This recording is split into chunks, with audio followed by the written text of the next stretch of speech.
Today, we're going to be talking about some of the most consistently engaging FNAF fan games ever created. Instead of repeating the same ideas over and over, these games make every single night feel meaningful by introducing new challenges, mechanics, or surprises along the way. Some of these keep getting better from the opening night all the way to the finale, so let's get into it. Who is your favorite Five Nights at Freddy's game developer? Maybe it's Mixlas for the amazing Tyke & Sons Lumber Co. Maybe it's Scott Cawthon himself for making the series we all love so much today. My answer should be pretty obvious if you're at all familiar with my channel, and that developer is Garrett McKay, responsible for amazing games I've covered on this channel like Fredbear's Frights and A Bite at Freddy's. He was also a 3D modeler for Pop Goes Evergreen, but he's also responsible for another amazing project, a project I've been asked to cover many times ever since the release of my review of Fredbear's Fright. I'm sure you're all very familiar with Fredbear and Friends Left to Rot, which is the game I will finally be covering in this video. Going into Left to Rot, I had no idea what to expect. I had seen absolutely nothing about the game going into it, which is how I go into most of the games I cover on this channel. All I knew was the game's developer, who I already had a lot of confidence in. So let's waste no time and jump into the long-awaited coverage of Fredbear and Friends Left to Rot. Rather than throwing you into a menu screen like most FNAF games, Left to Rot begins with a cutscene, similar to Garrett's other works.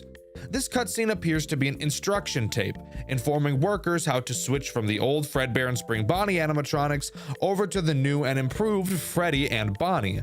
We have to dismantle the old animatronics and replace them, afterwards adding Chica by Freddy's side. This is actually really interesting. Instead of just replacing the animatronics, we sort of reused some of the endoskeleton pieces from the old models, meaning that, technically, Fredbear is still a part of Freddy and Spring Bonnie is still a part of Bonnie. Something interesting to think about. After this cutscene, we're actually thrown into another cutscene. We're in a car on the phone with an unknown person. We're told by this person that we're supposed to enter an unnamed building and head straight into the office. Slowly disabling all of the building's systems, we're told that the animatronics inside act as security, and if they touch us, it's not gonna be fun. I know all of you goons think differently, so don't even start with the comments. We enter the building and the real gameplay can't begin. On this night, we're in the observatory, and our main goal is to get through each camera and disable their audio and their video. That doesn't sound very difficult, Dexter. Shut the fuck up. You know full well there's gonna be some animatussies trying to hit us from the back. The three characters trying to grab up on us are Fredbear, Spring Bonnie, and the Prototype. Fredbear is pretty simple. If you see him standing approximately 6 feet away from you, aka close enough to smell his rancid breath, jump under the desk like they're the trenches in World War I and pray to God that his breath isn't the equivalent to mustard gas. Once he leaves, you can pop back up. Spring Bonnie is much the same, only instead of his breath smelling like all the dead fish on Earth, Spring Bonnie's breath smells like ass. Because you know what they say, you are what you eat, and he's eating a whole lot of ass. Did you know back in middle school when all of the kids were saying what they wanted to be when they grew up? Some kids said firefighter, some kids said police officer. This motherfucker right here said, I wanna be an astronaut. I wanna explore booty. Absolutely foul robot. The Prototype is a bit different, however. Just being an endoskeleton, he really doesn't have any meat on the bones, meaning there's nothing for you freaks to grab up on. Usually, my metaphors have to deal with the robots touching us, but after reading some of your feral comments, I get the feeling my metaphor should be the other way around. Anyways, if the endoskeleton is in your office, just flash your light at him and he'll go away. Overall, this room isn't too difficult, but really shows off just how creepy the atmosphere for the rest of the game is going to be. Also, yes, I said room, not night that time, because this entire game takes place in a single night, as we make our way through a giant building trying to find something that is so far unknown to us. Let's waste no time and hop into the next room. Before we can go into the next room, however, we have another minigame slash cutscene to go through. In this one, we see Freddy, who is actually talking to us. This, by the way, is just another tutorial tape for employees where they're shown how they can remotely control the animatronics while they're on stage. We move his jaw, and my favorite, make him shake like he's having a seizure. Jumping into the next phone call, we stand outside of a mysterious door. Are your nuts quaking staring at this door? Mine are. We're told that behind that door is a storage room, and that inside there are some items that we need to collect. Entering the room, we grab a few remotes and a larger screen. Not totally sure what these things are. Maybe a camera system? Who knows? Now all we need to do is walk out of this door right here and oh god damn it, of course it doesn't have any power. This is gonna be a survival section, isn't it? Hey, future Dexter here. He's right. It's a survival section. To prevent this Dexter from going apeshit feral mode, I'm going to take over this section for him. In this section, we have to charge up the door we need to exit through, while staying safe from Max.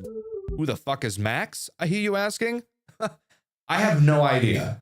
But he's behind this curtain. Seems to be a puppet type thing, I'm not really sure. As we, slowly as fuck, charge up this door, Max will start making moves, and we have to keep him behind the curtain by flashing our light at him. This room is incredibly easy.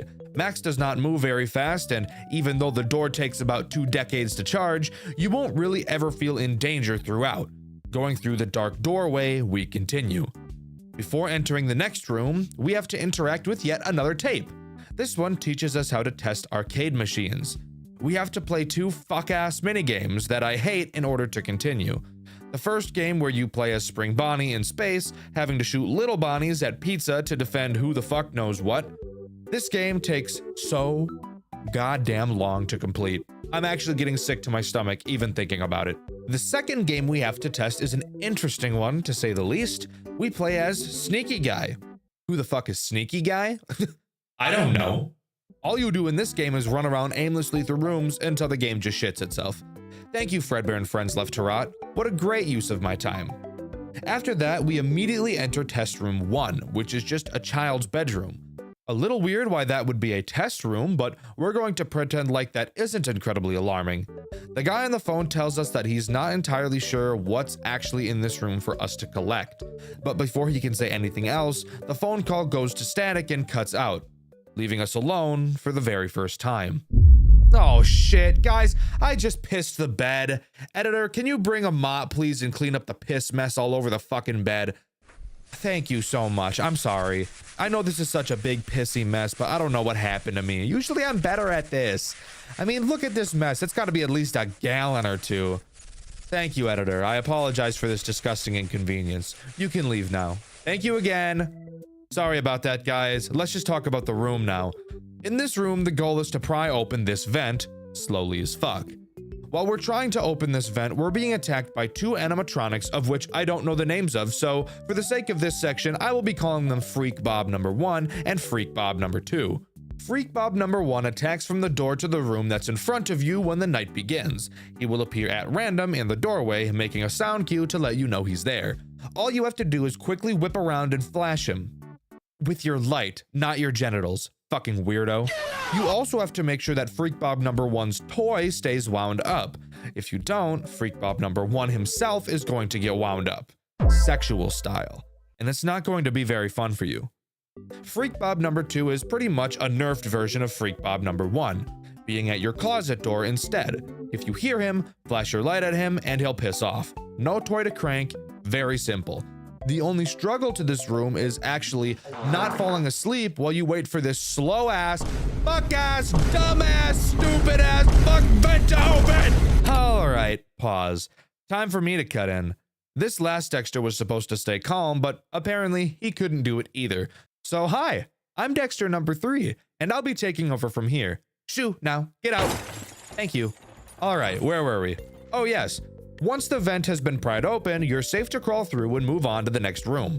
Exiting the vent, we see an exit door. But before we get the opportunity to leave this hellhole, we get jumped by some fuck-ass animatronic who knocks us out. We wake up inside of an unknown room with a tape in front of us.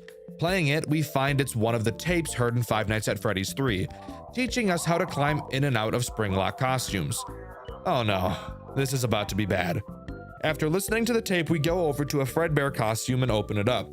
Climbing inside, we slowly lower the suit onto our bodies. Once inside, we play the next tape.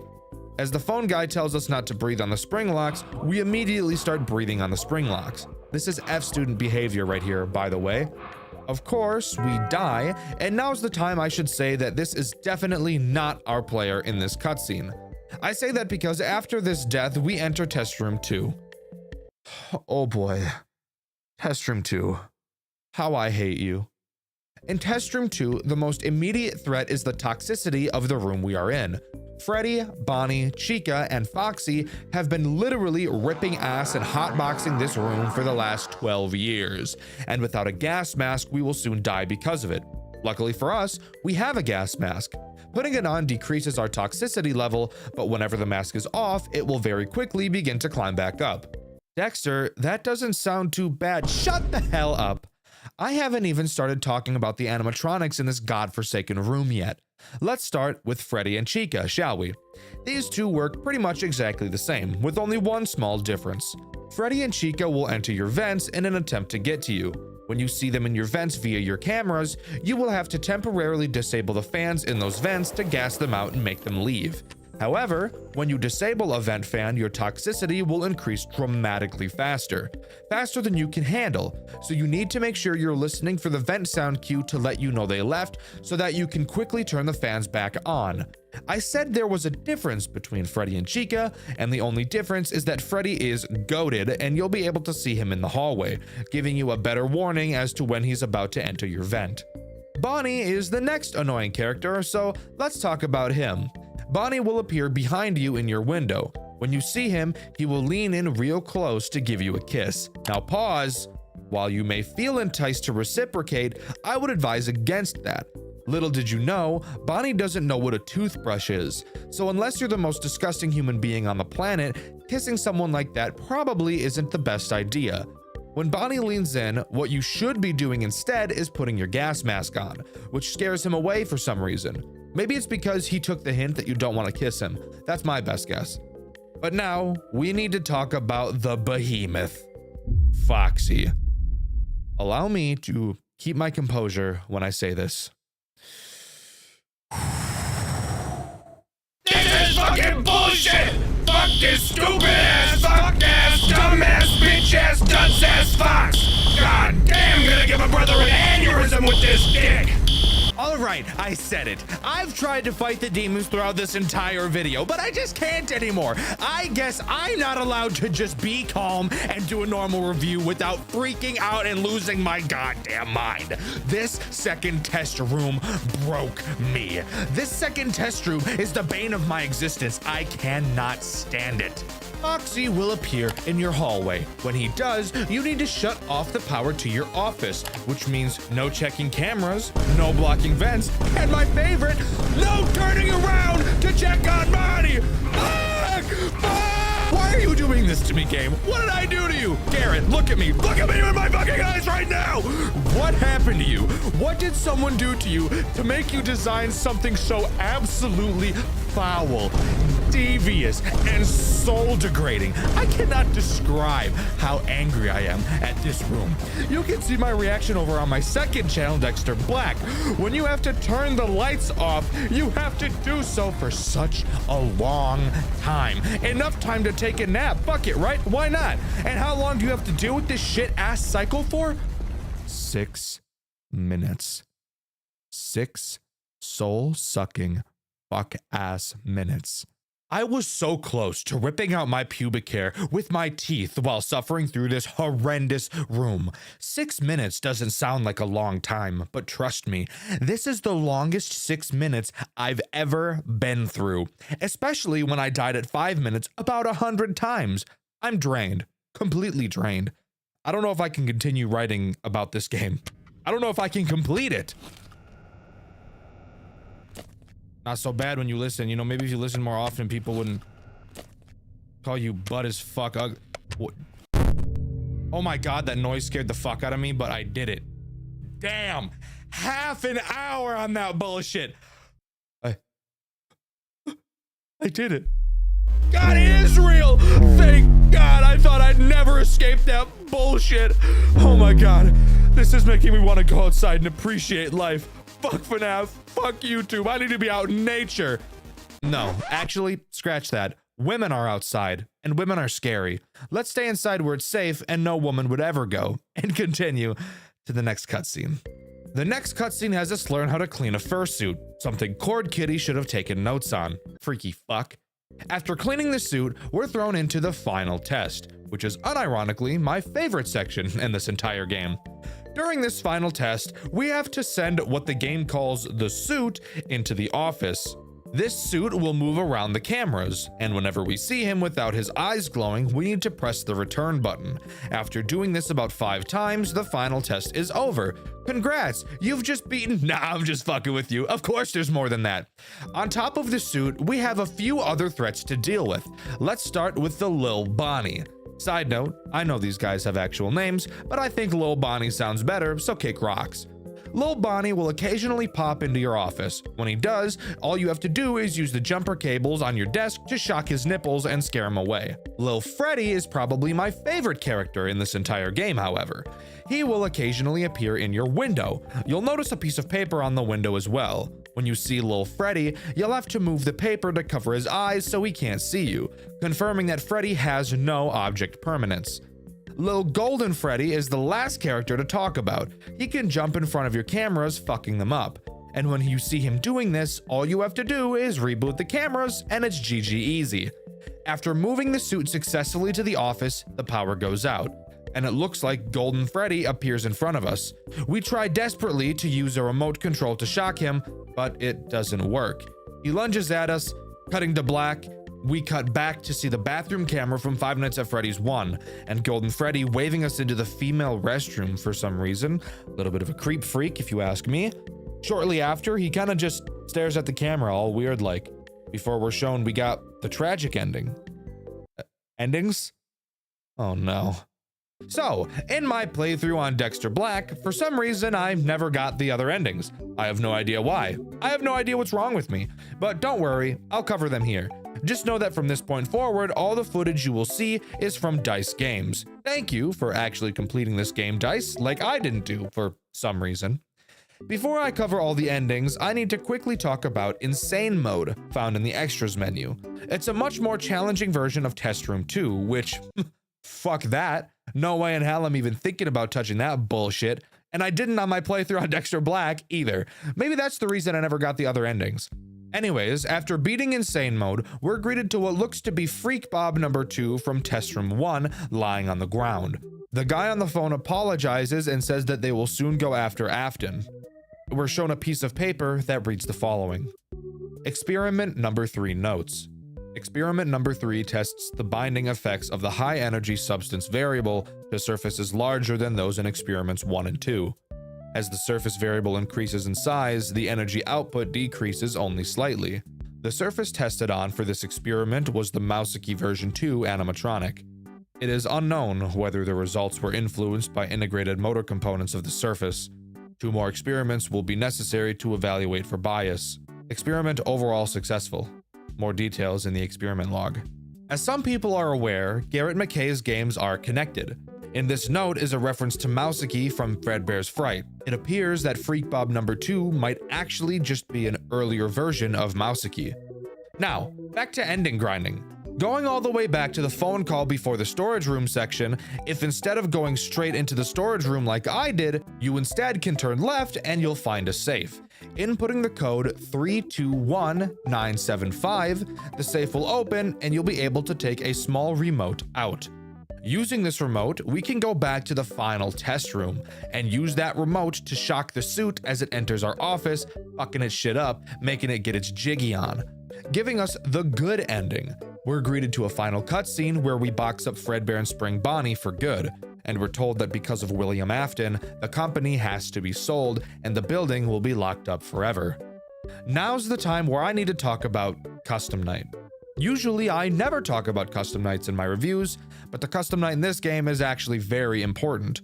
There are several pre-built custom challenges that give fun rewards like in FNAF 2, but the all 20 mode is the challenge that's really important. So let's go over how everything works. On custom night, we're in an office we've never seen before, with 4 monitors and 2 hallways leading to our office. First, how do we win? Well, on the 4th monitor, you'll see a list of detections. This is just like the mechanics from Pizzeria Simulator, where we have to deactivate everything on the monitor in order for the night to end. There are actually 2 pages of detections, meaning that we have 10 total to deactivate, and goddamn does it take a long time to even deactivate one of them. So cool, easy enough. Now, what about the threats?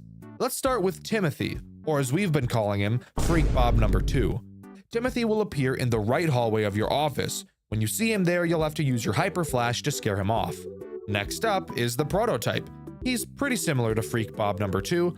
He will appear in the left hallway of your office, and instead of using the hyper flash, you'll have to shine your light at him until he decides it's time to goon again and leaves. Next on the chopping block is Roger, aka the Freak Bob number 1 toy. He just kinda chills on your desk. Keep him wound up to stop him from chomping on that delectable tush you've got. The suit is next. He appears on your 3rd monitor, which has 2 cameras. If you ever see him on any of them, you need to press the advance button to make him run away like a little bitch. Next up is Jeffrey, or as we've called him, Lil Freddy. Lil Freddy will appear on your 1st monitor, which has 4 cameras. If you see him on one, you need to make that camera go to static so he doesn't see you. Remember, he has no object permanence. Barry is up next, aka Lil Bonnie. He'll appear on the 2nd monitor. It'll be kind of hard to see because of how dark it is, but when you do see him, you need to shock his nipples again. That gets his rocks off. And finally, we have Lewis, or of course, better known as Lil Golden Freddy. Lewis can appear on any of your monitors, and when you see him, you need to reboot it as fast as possible, making him probably the most annoying character in all of Custom Night. The combination of all these characters together is brutal. You will barely have time to do the tasks you need to complete this night.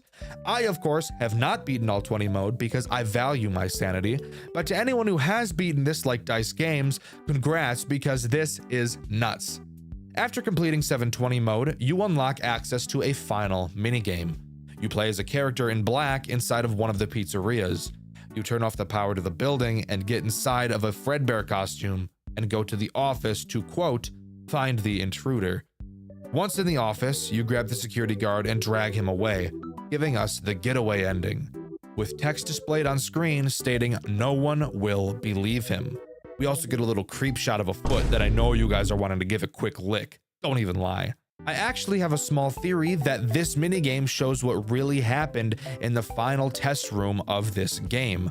When the lights went out, whoever was in that suit that we were trying to get to the office gets to us and drags us away. But because we pick up that special remote, we were able to shock him and stop him. But that's just a theory. A gay theory. Thanks for watching. But with that, that's all Fredbear and Friends Left to Rot has to offer. I thought this game was crazy cool. I think I still like A Bite at Freddy's a little bit more, but holy crap, this game is amazing. Despite my fucking hatred for Test Room 2, I can put that aside and appreciate the amount of work that was put into this game. When you think of the best FNAF games, what games do you think of? What are your top 5 in terms of quality alone? I'm willing to bet that a lot of people share some of the same entries, and I'm willing to bet that the game we'll be talking about today is at the top of some of your lists, because it's definitely at the top of mine. The Glitched Attraction is a FNAF fan game developed by 2 18-year-old developers alone. The reason I mention their age is because of how impressive this game really is, and how impressive it is that only 2 brand new adults managed to design it themselves. When I first learned how old these guys were, I was shocked. The Glitched Attraction is one of the best FNAF games I've ever played. I know a few of you watch my content to get suggestions for FNAF games to play, and for those of you that do not pass this one up. It is one of the most high-quality experiences of all time. Let's not waste any more time and hop into the Glitched Attraction, FNAF's most high-quality FNAF game ever made. Our game begins with us getting a text from a friend asking us to come check out the new Fazbear escape room attraction, and they tell us to bring all of our things along with us. A request that is definitely weird, but since when has weird ever meant bad in a FNAF game before, am I right? So we do just that, pack up all of our things and set out. You heard it here first. The Glitched Attraction is seriously a Five Nights at Freddy's escape room, a concept that sounded so cool I couldn't not check this game out, and I'm glad I did. We arrive at the attraction and two helper bots explain what's going to happen, and then we have to give over everything we have. Why the fuck did we bring everything we own if we're just going to give it to some random robots? This is pretty fishy smelling, and I should know because I haven't showered in 8 weeks. With the general rules explained, we continue onto the first section of the escape room as chipper as we can be. We're kicking our feet and heel clicking and shit, we're so giddy. Not knowing what we're getting ourselves into, we can dive into the first room of the glitched attraction. The first room has us in a room similar in style to the bedroom from Five Nights at Freddy's 4. This room, being the first, isn't very difficult, but let me go over the 4 threats you can find in this room. While you're trying to think, focus, and not be a fuck up, Nightmare Balloon Boy will be sitting on a chair, because his fat ass wouldn't ever dream of helping anyone, but would instead prefer to sit there and be pointless. But sometimes, he gets a little antsy. You can tell when he's like this because he will visibly seize in his chair until you shine your flashlight at him. It's weird that doing this causes his seizure to stop though, because when I quickly shined a flashlight in my epileptic friend's eyes, he went comatose on the ground and started foaming at the mouth. But to each their own, I guess. If you don't aid in Balloon Boy's assisted suicide, he will jump off the chair and kill you. Something interesting I noted is that Balloon Boy actually makes no noise when he shakes or even when he jumps off of his chair, leading to a majority of his jump scares feeling really awkward. I get why he doesn't make any noise, because it'd be way too easy to not lose track of him, but just something I thought I'd bring up. You'll realize there's a giant window in this room as well, which lets you see outside. Occasionally, you'll be able to see Nightmare Fredbear stalking you from between the trees. Little does he know that his eyes are actually signal beams as bright as those stupid fucking white LEDs that are now being put onto vehicles, so that when I'm driving at night, everybody's headlights look like they have their fucking brights on. So when I flash my brights at them indicating to turn theirs down, then they actually turn their brights on, which simulate what I can only imagine to be the lights of God. And then I feel like an asshole because I just flashed a guy who didn't have their brights on. Sorry to go off on a tangent like that. I just really had to get my frustration about LEDs on cars out of the way, and I really didn't have a good outlet to do so. Anyways, you'll see Fredbear slowly inch closer to your window throughout the challenge, and when he gets super close, you'll have to close the curtains until you hear him laugh, signaling to you that he's gone away, and then you can reopen the curtains. Why on earth do you not just choose to keep the curtains closed for the whole time then? I have no idea. It's not like we need the moonlight to see. The bots at the beginning gave us a fucking flashlight, but whatever, I guess. Speaking of your flashlight, little tiny stupid insignificant Freddles will periodically appear around your room. They make the same noise as they do in FNAF 4, so hearing them shouldn't be a problem, especially considering how god-awful annoying they sound. Shine your flashlight at them and bada bing bada boom, they go away. But if you let 3 stay in your room and assault your eardrums for too long, 2 of them will grab either one of your butt cheeks as the third dives headfirst into your rectum, which some of you sick fucks may find pleasing, but I for one do not. The final threat you have to worry about is Night Marionette. If you somehow, by some miracle, haven't noticed in the footage I've been showing on screen so far, there's a giant hole busted into the wall of the room, which is very poorly boarded up. Why is it boarded up? I hear you asking? Oh yeah, forgot to mention, it's only because, Satan is in there with enough tentacles to make hentai for the next 9,000 years. But, putting that thought aside, Night Marionette will occasionally give a sound cue to let you know she's there. If you look at the hole, you'll be able to see those sex toys, tentacles, creeping out. At this point, you'll need to make a mad dash to the Golden Freddy suit, which is conveniently placed in the room with you, and hide inside of it. Once you do so for long enough, Night Marionette will leave. Now, hold on. I'm not done talking about this stupid fucking Golden Freddy costume yet. I have some complaining to do, if you could imagine. This Golden Freddy suit takes about, 2 fucking decades to put on. I'm not kidding. You will feel like this game is broken or has paused as you are putting this fucking thing on. But if that wasn't enough, taking it off is somehow even worse.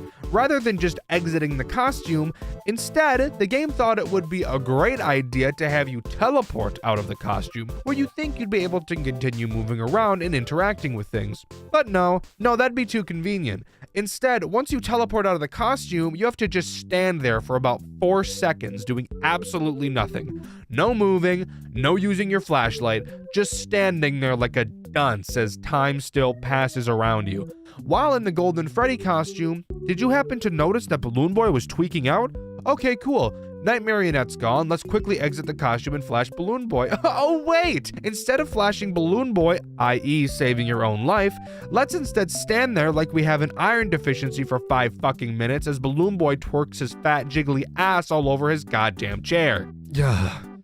I really needed to get that out of my system. Surely I won't have to complain for the rest of the video now, right? Anyways, how do we actually beat this room's challenge? Good question. You'll notice on the wall there's a picture of Freddy broken up into pieces, with each piece facing a different direction.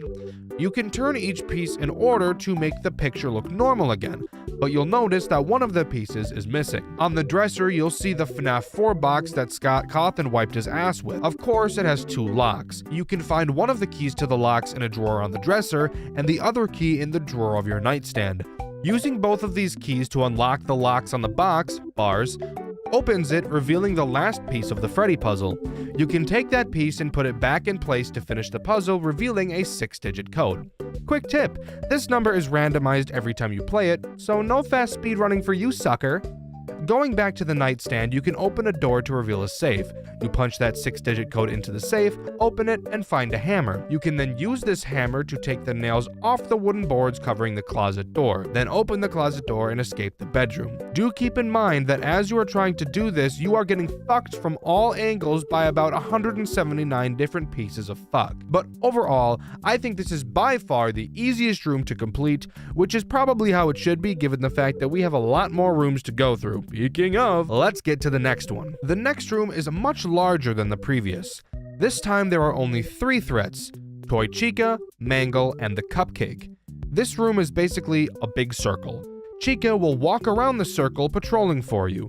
If you get in her line of sight, she will start to chase you. If she catches you, she will throw the meanest right hook I've ever seen since Muzi. You can hide in any of the several lockers lining the walls, but be aware that not all lockers can open. And if you want to know something super awesome, which lockers open are randomized each time you play. Meaning if you lose a run, some of the lockers you hid in before probably will be locked this time. Isn't that awesome? The Cupcake will also patrol around, but he is much less important. He himself can't end your run, but if you're not watching him and accidentally step on him, he will squeak, causing Chica to be alerted to your exact location. For me personally, I hate this type of mechanics in games. I want to note I don't think they're bad mechanics, I just don't like them. When there's a puzzle, I would like to be able to focus on the puzzle without having to worry about being chased at the same time. It also doesn't help that I don't handle being chased very well in any game, period. But it definitely doesn't help when I'm trying to focus on solving a puzzle on top of that. Just a me thing. But if that wasn't enough for my poor heart to handle, we have Mangle tacked on top of that. Mangle is hiding in the ceiling throughout the challenge. Occasionally, you will hear vent noises. When you do, that's when you know Mangle is about to drop down on yo ass. She has 2 possible drop locations. If you hear the vent noises on a side of the room that you're not on, you can safely ignore her as long as you don't then move to the side she's on. But if you hear her on a side of the room that you are on, you have 2 options. You can either A, move to the other side of the room, which might be a problem if Chica is over there, or B, hide in a locker. If you don't hide and Mangle happens to see you when she drops down, she will start to chase you. And unlike Chica, when Mangle chases you, there's no way to make her stop. At that point, even hiding in a locker won't be enough to be able to protect your cheeks. So, about the puzzle I was bitching about earlier. You'll notice a large door locked via a pin. The pin is 6 digits long and consists of 6 different symbols. Around the dark room, you'll have to find sticky notes on the walls that correlate each symbol to a number, which will give you the code order needed to unlock the door. If you couldn't have guessed, yes, this is also randomized each time you play. Simply find all the notes, type in the code, and you're done. Come on, you didn't really fall for that, did you? That was way too easy. This is a FNAF game, remember? And according to the FNAF game dev rules, difficulty equals quality. So let's make this as hard as possible. After opening up the door and flipping 4 switches to turn the power to the room on, a whole new world of fuck opens up to us, including a brand new threat, Withered Freddy. Withered Freddy sits inside of a music box, which I find weird because the marionette is literally in this room. I don't know why they didn't just use her for this mechanic, but whatever. Freddy's music box will slowly wind down, and if you don't keep it wound up, he will right hook, shatter the glass, hop out, and chase you. Just like Mango, there's no hiding. If you hide inside of a locker, Freddy will stand outside of it and wait for you to come out. And when you do, you guessed it, he eats your ass. But because the devs of this game hate their players, if you wind Freddy's music box up too much, he will also shatter the glass and then shatter your sphincter. Cool. As if this wasn't hard enough for poor old Dexter to handle. What do we have to do now? Well, inside of the room you opened, there's some shit on the wall and we need to find some gears to make the contraption work. Again, you will just walk around the room and find all the needed gears and put them back in their place. Once you do, a door on the opposite side of the room will open and you'll have to make a sprint of fate over to it. And then finally, the room is complete. This room isn't bad by any stretch of the imagination. I actually really like the concept of adding another threat halfway through. I just personally hate it for reasons stated earlier, but that's just a skill issue on my part. Moving on. Do you like complex things? Well boy, do I have a treat for you. The third room challenge is a nightmare. Let's waste no time and do a Tolarian Community College level threat assessment. This room has 4 threats: Springtrap, Dreadbear, Phantom Foxy, and Phantom Balloon Boy. Phantom Balloon Boy is simple, so let's cover him first. He works just as he does in Five Nights at Freddy's 3. He can randomly appear on any of the cameras. If you look at him on the camera for too long, he will jump scare you and cause a video error. Except the video error in this game just means that the camera he jump scared you on can never be used again for the rest of the run, which I promise you is a very bad thing, and the reason will be revealed later. Phantom Foxy can appear in any of the 2 doors connecting to your office. If you look at him for too long, he will charge at you and jump scare you, causing a level of hallucinations to appear. If too many levels of hallucinations appear at once, it's game over. Now, let's talk about the real threats of this night: Springtrap and Dreadbear. Dreadbear can be seen on the cameras and will attack either one of your doors. Do note that you can close these doors and they each have their own power supply. But Dreadbear is unaffected by the doors and will break them down if they're in his way. You'll have to watch the cameras to see which door he will be attacking, and when you see him charging towards one, you will have to hide under the desk on the opposite side of the desk to where he is coming from in order to stay out of his line of sight when he enters your office. Eventually, he will leave and you'll be safe to come back out. Springtrap is a goofy little thing, to say the least. Springtrap will climb through any of 3 vents, which you can see on the cameras. 2 vents bring him to your respective office doors, and the third leads to the vent that is directly above you. If you see Springtrap climbing through a door vent, you will have to simply close the door to the side he's going towards. If you see him climbing through a vent that brings him to the top of your office, you'll need to quickly turn off the power to the office and hide under your desk. He'll drop down, and once he can't see you because the lights are off, he will leave. You got all that down? Good. Because we have a whole load more of fuck to talk about next. That being, how do we escape this room? Well, the goal is to open a tiny vent near the ground beneath the TV screen. To start, you'll want to check near the desk to look for a code. It's random every time, and where it appears next to the desk is also random every time, so have fun. Once you get the code, you head over to the TV screen and press Developer Mode, and then type in the code you found in your office. This lets you activate Developer Mode, which opens up a door on the wall revealing a token. Keep in mind, all of the threats are active at this time. Using the token, you pop that puppy into the big arcade machine in your office, which promptly starts up a game. That's right, while defending yourself from an onslaught of fuck, you will also have to play an entirely other game at the same time. The game in question, Save the Children, is really just a bunch of fetch quests. To start, you'll talk to Balloon Boy, who is fishing and says he needs some balloons. By the way, if you couldn't have guessed, all of the items that you'll be collecting in this minigame will be in a random location every time you play.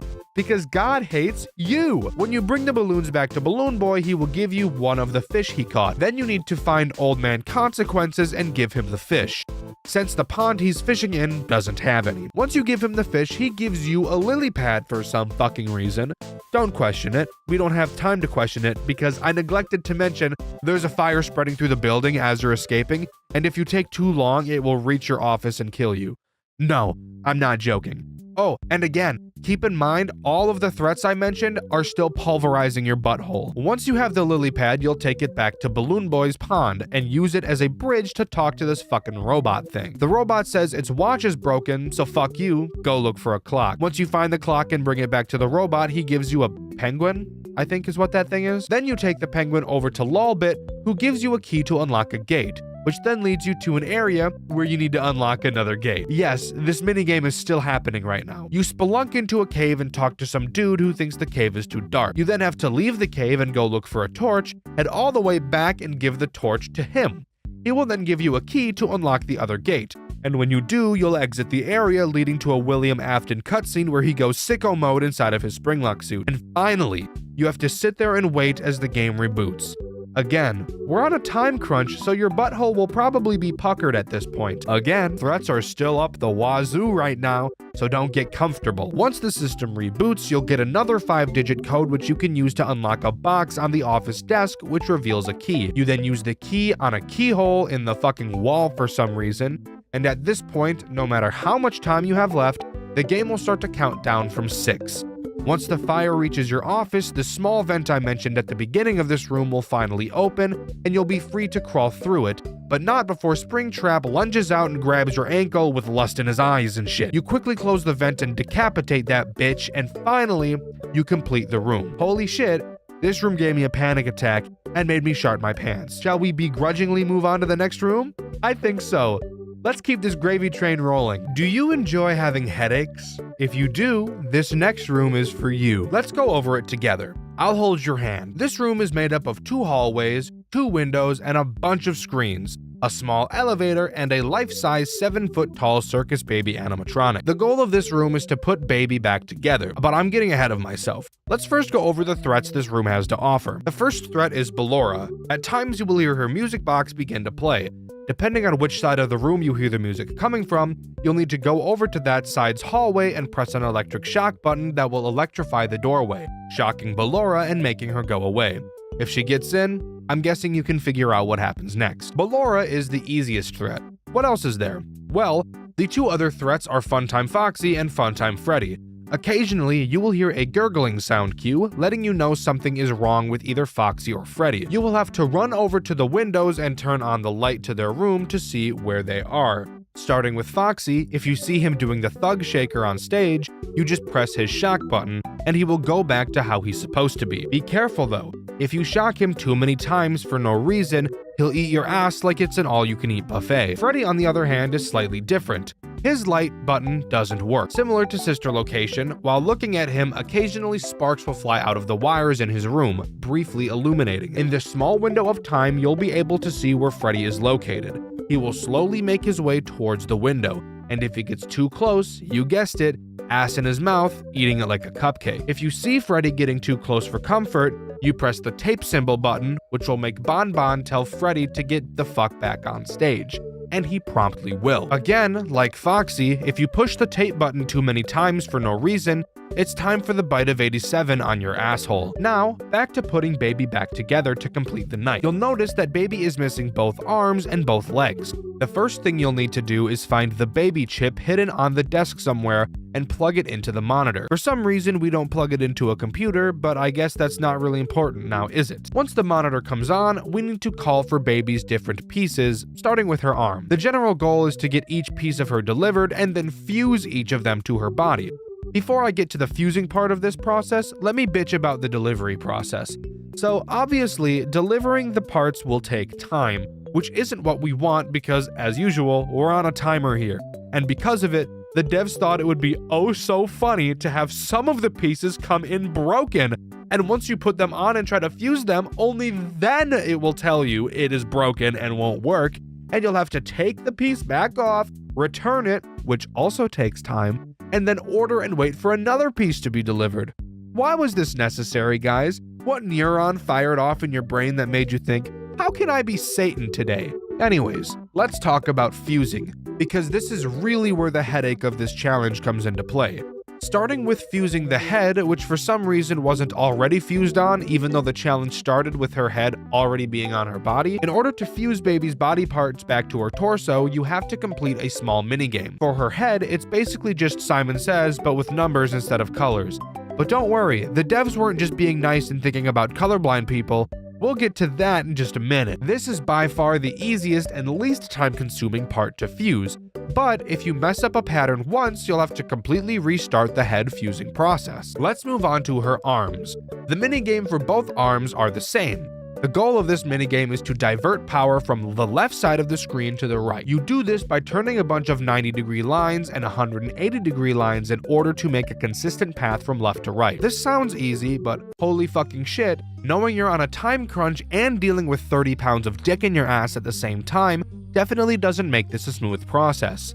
Do that for both arms and you're on to legs, the part that makes people like me want to die. In order to fuse the legs, you have to play a color matching game. You will see two grids of colors, one grid where you can change the colors and on the other you cannot. You have to copy it. Let's get the big elephant out of the room. If you're colorblind or deficient like I am, this challenge is borderline impossible. I'm lucky enough to not be completely colorblind, or I would never have beaten this in my entire life. But not only that, but the grid each time has a missing square, as I'm sure you've noticed, but I'm also sure you've noticed that missing square on your side and the missing square on the side you're supposed to copy are in different locations. That's because they rotated the fucking grid. Talk about a headache, am I right? Maybe I'm just brain dead when it comes to this, but trying to comprehend where each color should go when it's rotated was just not a fun experience at all. I'm not even going to lie to you. But once you finally finish fusing all of Baby's pieces back together, a voice will come over the speakers telling you that all of the animatronics have been deactivated, and that you should exit through the hall on your right. When you do, you'll be led to the sister location elevator. Getting inside, it will slowly descend and then stop. You'll hear something laughing at you for a while, and then the elevator will suddenly drop and you die. The end. Game over. Okay, not really. That's just the transition to the next room. Are you ready? Because I sure as fuck aren't. Why did we agree to come to this place? It makes no sense. How does this place even exist? I could have died a solid 276 times at this point, and we're not even done yet. Someone needs to get this place investigated by the FBI because this is some bullshit. What a waste of a Saturday, am I right? Anyways, let's move on. After laying on the floor for approximately 8 days, we finally wake up from the fallen elevator. We walk past a large window and see the characters we just went up against. After the events of the last room, these little tiny robot things apparently grabbed all of the characters to bring them to the scooping room. And this room is presumably that. While we look across the floor of once familiar corpses, the bane of my existence and the shit in my diaper emerges from the tangled mess of wires. Ennard. This guy is the single reason why it took me so long to make this video. Why it took me a month to beat this game. For most, it certainly wouldn't have taken this long, but for me, oh my lord, this next room will give me flashbacks like Charlie in the Trees for the next 5 decades. And possibly until I reach my grave. Remember the second room? How I mentioned I don't handle being chased very well? This room made me question if I would be able to continue making videos on this channel, or if I would have to jump ships to another genre to make review videos about. I'm not kidding, not even a little bit. I originally intended to beat this game on stream on Dexter Black, and you can still see my first stream about this game where I gave up on room 2. Well, for the people who tuned into that stream, know now I didn't give up. But you should also be grateful that I didn't stream this entire process because I spent tens of hours trying to beat this next room alone. Let me explain why. Room 5 is the epitome of everything I hate in a horror game. Literally all the way down to the last detail. I'll give you a warning right now. This is 100% a me problem and is totally my subjective opinion. So, the only threat in this room is Ennard. Thankfully, there aren't any more, but dear lord, Ennard is all it needs. In terms of where we are story-wise, the elevator crashing was definitely not intended to happen, as upon beginning this room, we don't get a monitor telling us what our goals are. This is cool as a passing thought, but it's not really cool when you stop to think that there is absolutely nothing to explain what it is I need to do to complete the challenge. Upon beginning, we're given a wind to power flashlight and some writing on the wall telling us to light up a solar panel using the flashlight. Now, I'm already going to pause real quick. We're being shown a new mechanic, the wind up flashlight and solar panel. Cool. Now tell me, do you suspect we need to light up solar panels ever again in this entire challenge? Or the entire game? I'm assuming you said yes, but you'd be completely wrong. No, there's not a single other solar panel in this entire game. So please, tell me, why the fuck were we shown this? Showing us the flashlight makes sense, but there were countless other ways to do it in a much better way than showing us another mechanic that is never used again. This is exactly like the gun in Muzi. But continuing, once we light the solar panel, a large door opens and the challenge truly begins. The overall goal of this challenge is probably the easiest we've seen so far. It's broken up into 5 distinct tasks. Step 1, find a crowbar. Step 2, use the crowbar to force open a drawer near Kyle's desk to get a keycard. Step 3, use Kyle's keycard to open a door, allowing you to turn a generator on that powers computer monitors throughout the room. Step 4, find all 3 computers and input 3 colored fuses into each. The fuses are conveniently placed in boxes right next to the computers, so I appreciate that. And step 5, go back to the generator and turn on the central power, which opens the door, allowing you to climb a ladder and beat the challenge. Sounds simple, right? Well, yes. It is simple, but now I need to talk about the problem. Ennard. Ennard will be patrolling the giant maze of a room the entire time you are performing these tasks. If he sees you, he will begin to chase you. If you get caught, you will lose all progress you've made throughout the challenge. Let me tell you another fact. Unlike every room in this game so far, this room ain't small. No, this room is very fucking large. I hate everything about life. Let me complain about some more stuff. If you are near Ennard, he will hear you and be alerted to you if you do the following. Wind up the flashlight. Makes sense. It's really loud. I can understand that one. If you run. Okay, yeah. I've seen that in other games before. Running is louder than walking is, and walking. That's right. If you move, period, while he is anywhere remotely close to you, he will hear you and start to chase you. What the fuck?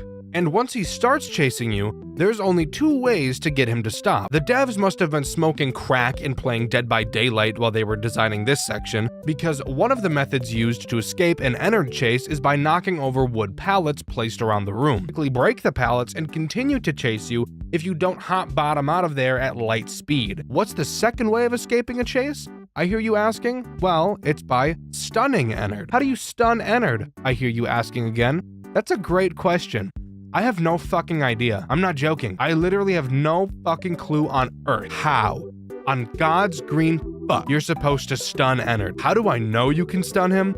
Well, every time you die, which, judging by the fact it took me borderline a month to beat this challenge, I did quite frequently, you will get a tip on the loading screen. One of these tips tells you that stunning Ennard will give you more time to run away than knocking over a pallet will. So I know you can, but the game doesn't elaborate on how to do that as far as I'm aware. So to this day, I still have no idea how to stun Ennard. I don't know what the hell the game is talking about. I'm stumped. But I'm not even close to done talking about this section of the game. No. I spent a fucking month on this. I can dedicate a few pages of my script to it. You can sit down and listen.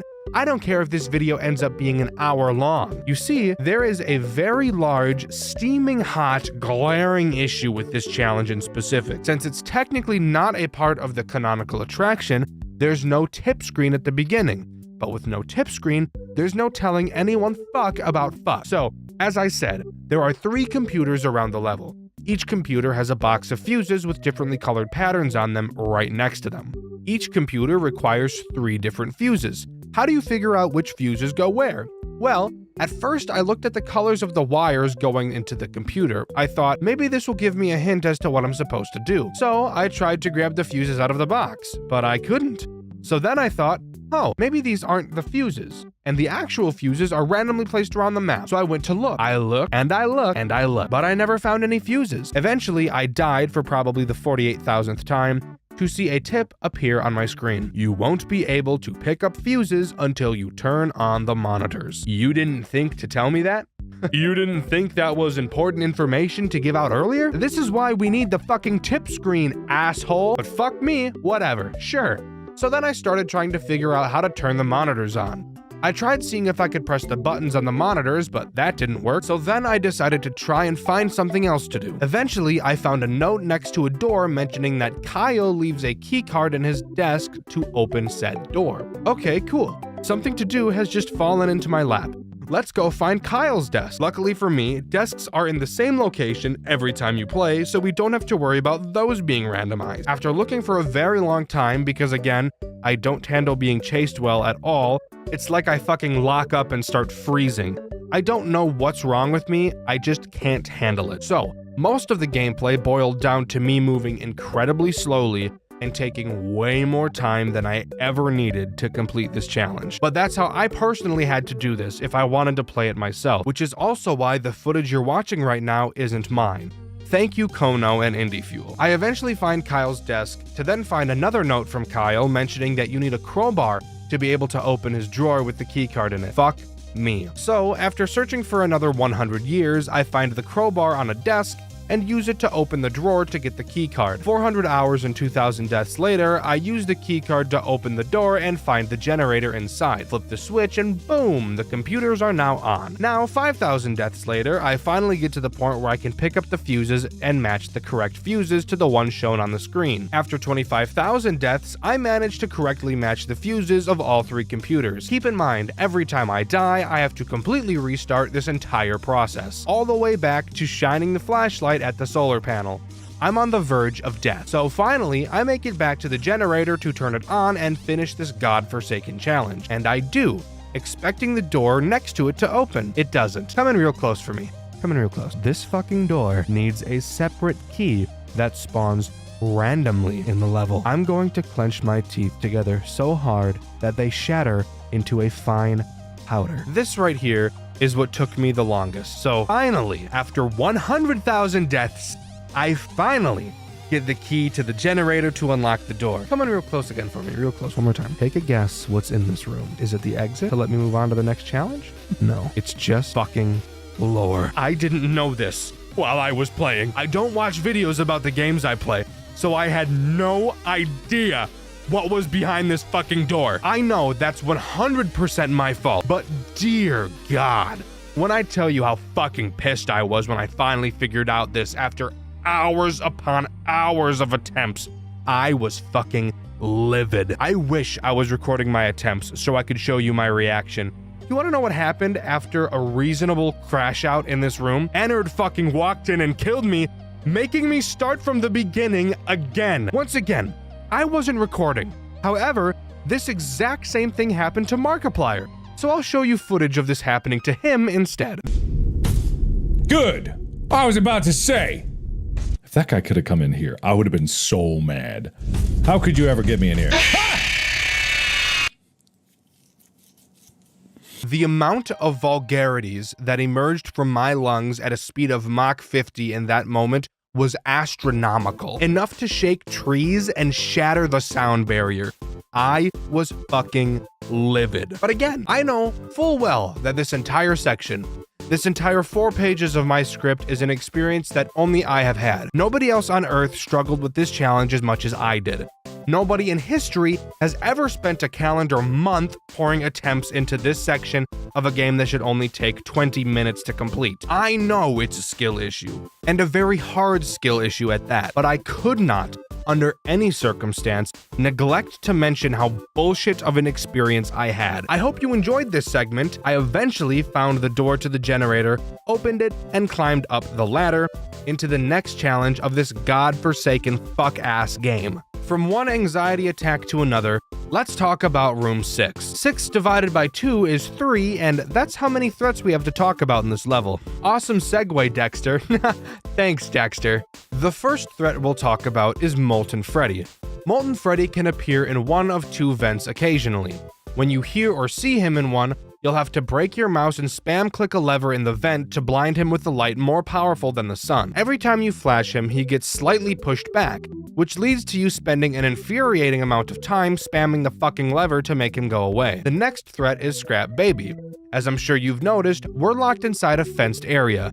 On the outside of the fence is a forest, and occasionally you'll be able to see Baby limping her way out from between the trees towards your fence. When she gets to the fence, she'll hop that shit like an Olympic athlete and fuck your shit up. To stop her, you must go to this random screen in the wall and activate the repel system, which plays the most ear-piercing sound I've ever heard in my entire life. So I totally understand why that makes baby go away. The final threat is Scrap Trap, who in my opinion is the stupidest looking FNAF character ever designed. You can see Scrap Trap sitting on a chair down a long hallway. You must watch him closely as he will slowly start to move until his head is eventually in an upright position. When it is, you must use the same screen you used for baby, but instead close the door and use the call system to lure him to you. After waiting what will feel like an eternity, you will be able to hear him stand up from the chair and sprint like Usain Bolt towards the door, and pound on it like he's on speed. Then he will go back to the chair and you can open the door and turn off the call system. By the way, the call system is also the worst sound I've ever heard in my whole life. Thank you for asking. That may not sound all bad, but having to deal with all three of these fuckers and do the other bullshit we have to do, I promise it will become difficult to manage. So what is it we have to do? Well, the goal is to remove the chains from a fence gate so that we can open it. Simple enough. To start, you'll notice another screen different from the one used to defend yourself. On it, you'll find the opening minigame from Five Nights at Freddy's Pizzeria Simulator. You will need to complete 4 levels of this game, which in and of itself isn't a hard challenge, but when the music is pretty loud, listening for the other characters can be a problem, especially when Scrap Trap doesn't make any noise until it's already too late. After beating this game, you will unlock a prize that we can't access at this moment, so we'll get back to it in a second. Afterwards, you'll need to look around your surroundings to find 2 pieces of paper with a number ranging from 1 to 3 on them, accompanied by a silhouette of a FNAF character. You can use these pieces of paper to input a code into this little toy thing. I don't know what this thing is, if I'm being honest. You only need 2 pieces of the code because you can just brute force the last one. After getting the code correct, a key will emerge. Take that key and run down the hall and unlock a door to the right of Scrap Trap. This is personally where I think this level gets specifically hard, since we'll be spending most of our time in here now, meaning we won't be able to hear Scrap Trap and Molten Freddy. So if you forget to check on them, it's basically GG's. Inside this new room, we can finally obtain the prize we got from beating the Pizzeria Simulator minigame, a Faz coin. You'll notice a projector that's projecting a cut-up piece of paper on the wall. If you pull a lever on the same wall, this tiny little Freddy I can't remember the name of will try to read the projection. But he obviously won't be able to do so because it's only a small piece of a paper, you fucking idiot. Using the Faz coin, you can go back into Scrap Trap's room and insert it into Rockstar Freddy's stomach, and then press 3 buttons on his body in an order listed on a piece of paper. This makes sense, by the way. This will cause his mouth to open, revealing the other pieces of paper you need. Slap those bitches on the projector and put them together like a puzzle, which, side note, is a pain in the ass for no reason. The controls are super janky. Slap the lever with your big Coke can penis, and have bitch Freddy read it. When he does, a door next to Rockstar Freddy will open with some bolt cutters inside. You can use these bolt cutters to cut the chains off of the fence and escape this level. This level might not seem as difficult as some of the other ones have, and while none of these levels are particularly difficult in terms of what you literally have to do, all of the levels, and this one specifically, build up so much stress and really test your nerve control. After jumping down some weird looking cellar door, we enter a new room with a computer in it. It shows an error that it detected human movement. Obviously, we just entered the room, of course. While reading through the files on the computer that detail a plan to revive someone through our corpse, another human detection error shows up on screen. Knowing that we haven't moved, we turn around and get our shit smacked up by Vanny and get knocked out. Fun fact, you can actually spot Vanny spying on you in almost every other level in the game if you're looking closely enough. Just something cool I thought I'd bring up. We wake up to Vanny dragging us into an unknown room. And rather than me explaining what happens next, I'd rather just show you.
Afterwards, we walk through what appears to be memories of the Bite of 87 events, and the game comes to a close.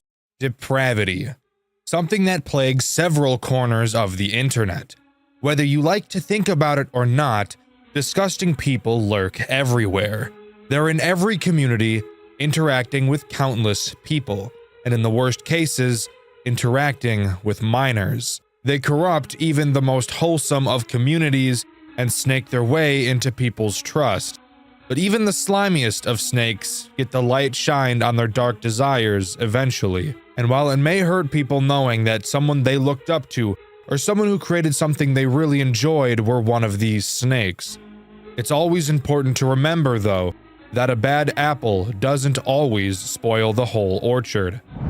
Today, we'll be talking about an incredibly infamous game in the Five Nights at Freddy's community. I'm not the first, nor will I be the last to speak about it, but I and many other sensible people are capable of separating the art from the artist, and are plenty capable of commenting and criticizing a piece of media without attaching its creator to it. And that's what I'm going to be doing today.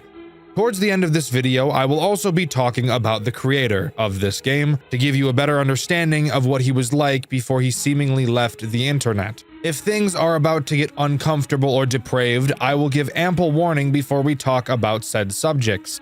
But in general, viewer discretion is advised. Come with me as we dive into the sick and depraved world of Dormitibus. But before we talk about the disgusting story of this game that would make most normal people want to throw up, we first have to talk about the actual gameplay, which I'll tell you is definitely something. I'll let you be the judge of whether or not it's actually good. There's no better place to start than Night 1, which I will mention, Dormitibus takes a different approach to nights than most FNAF games. Generally speaking, FNAF games have 5 nights, corresponding to 1 work week on the job, with a typical 6th day of overtime and 7th optional night to round out the week. Since in Dormitibus we play as a character who isn't actually working anywhere, Dormitibus is not tied to a typical week, instead having 10 nights rather than the typical 6. So let's dive right into Night 1. Let's start by talking about this goofy-ass office. You can travel from one side of the office to the other. One side of the office lets you look at your cameras, and the other side of the office has literally fucking nothing. But I'll go over why the useless side of the office is technically not useless in a moment. Another question you may have is, why the hell do we run under the table to get to the other side of the room when there's plenty of space on both sides of the table to walk around? Now you see, the answer to that question is fuck you. But now let's actually talk about some animatronics. As usual, I will explain each animatronic as they're introduced into the game, and on Night 1, we only have one animatronic to deal with, that being Havoc Freddy. Try your best not to focus on these goofy-ass designs. They have their own charm, in a way. Havoc Freddy is one of the most simple characters in all of Dormitibus. Freddy will move throughout the cameras, slowly inching towards your office. He arrives at your left door, and when he does, you can turn to your left to double check that he's there. You'll be able to see him peering in at you. When he's there, you'll need to run to the other side of the room. At that point, he will almost immediately go away. I have no idea why this scares him away. I guess he's brain dead, but I'm not going to complain about an easy mechanic. Fun fact, you can actually make this mechanic even easier by never even checking if Freddy is at your door. Freddy makes a very noticeable sound cue when he arrives at your door, that being the sound of a door creaking directly in your left ear. I wonder if the other animatronics will be any harder. As mentioned, Havoc Freddy is the only enemy in Night 1, so beating it should be a cakewalk. What does Night 2 have in store? Well, Night 2 doesn't have Havoc Freddy present, and this is where I want to bring up something about this game that I actually think is pretty cool. In most FNAF games, as the nights go on, more and more animatronics will be added, and on top of that, they will become more and more aggressive. Dormitibus takes a different approach. Because of how many characters there are, it would not be possible to deal with all of them at once if their AI levels were super high. So instead, the game experiments with animatronic combinations, pairing a few animatronics together, rather than throwing all of them at you at the same time, which I think is actually pretty cool. But for animatronics in Night 2, we have Havoc Chica and Am I Real, also known as Cake Bear. Let's start with Havoc Chica, as her mechanic is the easiest to deal with of the two. Havoc Chica is pretty much just a slightly more annoying version of Havoc Freddy, with one deep, cutting, wounding flaw that I'll get to later. Chica will move around the building and make her way to your right door. Once Chica gets to your door, you can turn to check if she's there, but like Freddy, she also makes a very obvious sound cue, that being laughing in your right ear. When Chica is at the door, all you need to do is run to the useless side of the room and stare at Chica. Once she leaves, you will have to very quickly run back to the camera side of the room. If you don't move back fast enough, Havoc Cupcake will have a feast with your yeast. That's disgusting. I'm sorry. Oh my god. Now it's time to talk about Am I Real? Am I Real moves around the cameras at random. Whenever he enters a new camera, he will audibly state which camera he moved to. Once you hear him say a camera, you will have to switch to that camera and check which form he's in.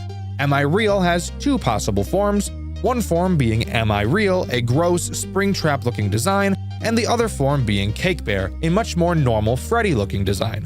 If you check the camera and see Cake Bear, you're free to continue playing the game as usual, no call for alarm.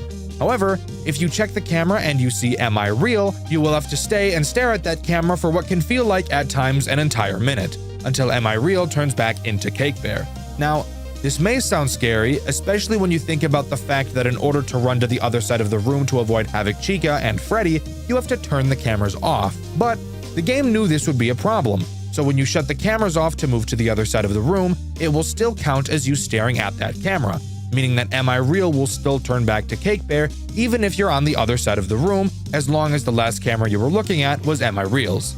If you don't watch Am I Real, he will appear at your right door, and once he's there, there's nothing you can do to stop him from giving you a rough spanking that a lot of you freaks will really like. If you can manage all of that, then congratulations! You're ready to move on to Night 3. Night 3 uses Havoc Freddy, Am I Real, and two new characters, Soul Cage and Molten Evil. I'll cover Molten Evil first. Molten Evil will only ever appear in your office. When you see him, he will start to cover your screen with blue plasma. Once this plasma is on your screen, you will have to play dead by looking up at the ceiling. Don't ask. I know it doesn't make any sense, but just pretend like it does for me. After looking at the ceiling for long enough, the plasma will go away and you'll be safe to look down again. If you look up before the plasma is on your screen, Molten Evil will wait until you look back down before putting the plasma on your screen. So looking up early really only just stalls him. Soul Cage is somewhat similar in a way. Soul Cage will move around the cameras and slowly piece itself together. Once it's put together fully, it will make its way to your right door. Once he arrives, he too will play a sound cue to let you know he's there. When he does, you'll have to look over at him. Afterwards, he'll enter your office and move up onto your ceiling. In order to get him to leave, all you have to do is stare up at the ceiling at him until he goes away. If you haven't noticed yet, every single character can be dealt with by staring at them. And if you're hoping that the other characters will be different, most of them will cause you to be sorely disappointed. Hate to break it to you. Wait, who am I kidding? I love breaking bad news. Night 4 only introduces one new character, but the returning characters are Havoc Freddy, Havoc Chica, and Am I Real? The new character is Havoc Puppet. Havoc Puppet moves around the cameras and makes its way to your back window, which is located right behind your computer. Once Havoc Puppet appears in your window, it will make a very noticeable sound cue. At that point, all you have to do is turn around to your window and stare at it until it goes away. Are you starting to notice a possible game mechanic flaw with Dormitibus? Literally every character is answered by looking at them, and that's literally it. Hopefully, we get a new character soon that's at least a little different. Holy fucking shit, this new character is bullshit. Okay, let's take a step back and relax for a second. Every character up until this point has been Baby Caca Easy Mode. Night 5 consists of Soul Cage, Havoc Puppet, Am I Real, and the two brand new Wombo combo, Havoc Foxy and Golden Call. Havoc Foxy and Golden Call are pretty much one and the same, as one of them really can't work without the other.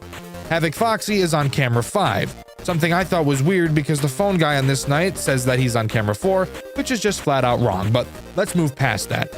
Havoc Foxy has 3 phases on his camera, which the final has Foxy standing out of his curtains. You can slow down Foxy by watching his camera, and this will become very important because you want to avoid his 3rd phase as much as you can. However, this can prove difficult because of one character I'm sure you've already thought about, Am I Real? With Am I Real hogging most of your camera time, Foxy is free to buttfuck you as much as he wants. Once Foxy reaches phase 3, Golden Call comes into play. After reaching phase 3, Golden Call will send a voicemail to your computer with a Trojan virus attached. In order to remove the Trojan, you'll have to type in a password. How do you get the password? Well, this is when phase 3 Foxy becomes important. While in phase 3, Foxy will be holding a sign with the randomly generated phrase on it. You'll have to read the phrase on the sign and find the longest word. The longest word will be the password you need to get rid of the Trojan. Once you remove the Trojan, you will have to very quickly run to the other side of the office and watch the right side door as Foxy will soon be approaching. Once Foxy peers in, all you have to do is stare at him until he goes away. Afterwards, you'll be free to go back to your cameras and resume business as usual. Congrats! You've successfully survived a Golden Call attack. Are you stressed? Well, you should be, because you're going to be seeing a lot more of that. Again, the real problem with Havoc Foxy and Golden Call isn't really their mechanics. That's fine. The problem really comes down to Am I Real? Again, Am I Real constantly requires your attention as he moves around the cameras often. Just by himself, he'll take away from your time stalling Foxy, and once you get a Trojan, you'll have to stop looking at Am I Real to find the password. But not watching Am I Real will get you killed really easily.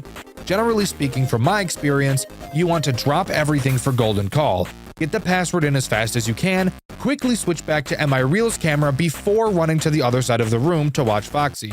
I feel like this will give you the most success. Night 6 includes Havoc Foxy, Havoc Chica, Molten Evil, and Am I Real. While that alone may sound like a very unfun time, just wait until I introduce the next most frustrating character on the planet, the BOA, or as I like to call it, Boa, aka Boa Bitch Boy. Boa starts in a box on the cameras and slowly emerges from it, afterwards making its way to your right door. Once there, it will give you a sound cue. When you hear it, you will need to quickly move to the other side of the room. Something pretty interesting about Boa is that he actually speaks to you. If you're running to the other side of the room, Boa says this. Once you get to the other side of the office, just like most characters, all you have to do is look at it. You might be wondering why this character is so frustrating if he acts exactly the same as Havoc Chica. Well, the answer to that question is simple. Boa Bitch Boy sits at your door for approximately 17 years, and that number came from countless hours of crunching the numbers, analyzing algorithms. I promise it's very accurate. That's seriously why Boa is such a difficult character to deal with. Mixed with all the other characters that require so much of your attention, having a character that requires double or maybe even triple the amount of time can feel like a purgatory. But if you can handle that, you'll be on to Night 7. Night 7 contains Soul Cage, Molten Evil, and the deadly Wombo combo of Havoc Foxy, Golden Call, and Am I Real.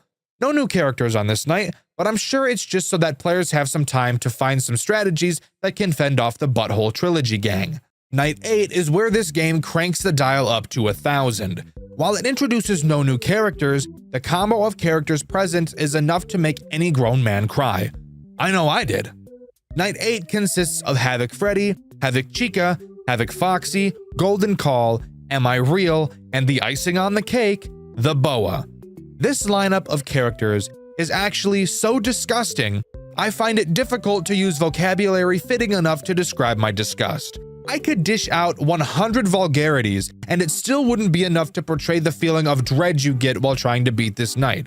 The Wombo combo mixed with the Boa is already bad enough, but throw Freddy and Chica into the mix and you're itching for somebody to commit quintuple homicide on everybody in their domicile. This is probably the most infamous night in this entire game. There's a one-on-one boss fight on a later night, but that doesn't even compare to this bullshit. You want to know the main issue? The main issue is that this night is entirely dependent on luck. That's the worst part. Most people who play FNAF will tell you that luck is the most unenjoyable part of any FNAF game because it doesn't matter how much you practice. Your chances of winning is entirely dependent on whether or not the game decides to fuck you in the asshole. And for some unfortunate people who played this game soon after it released, had to deal with an absolutely foul bug. Remember when I said that Chica had a terrible flaw?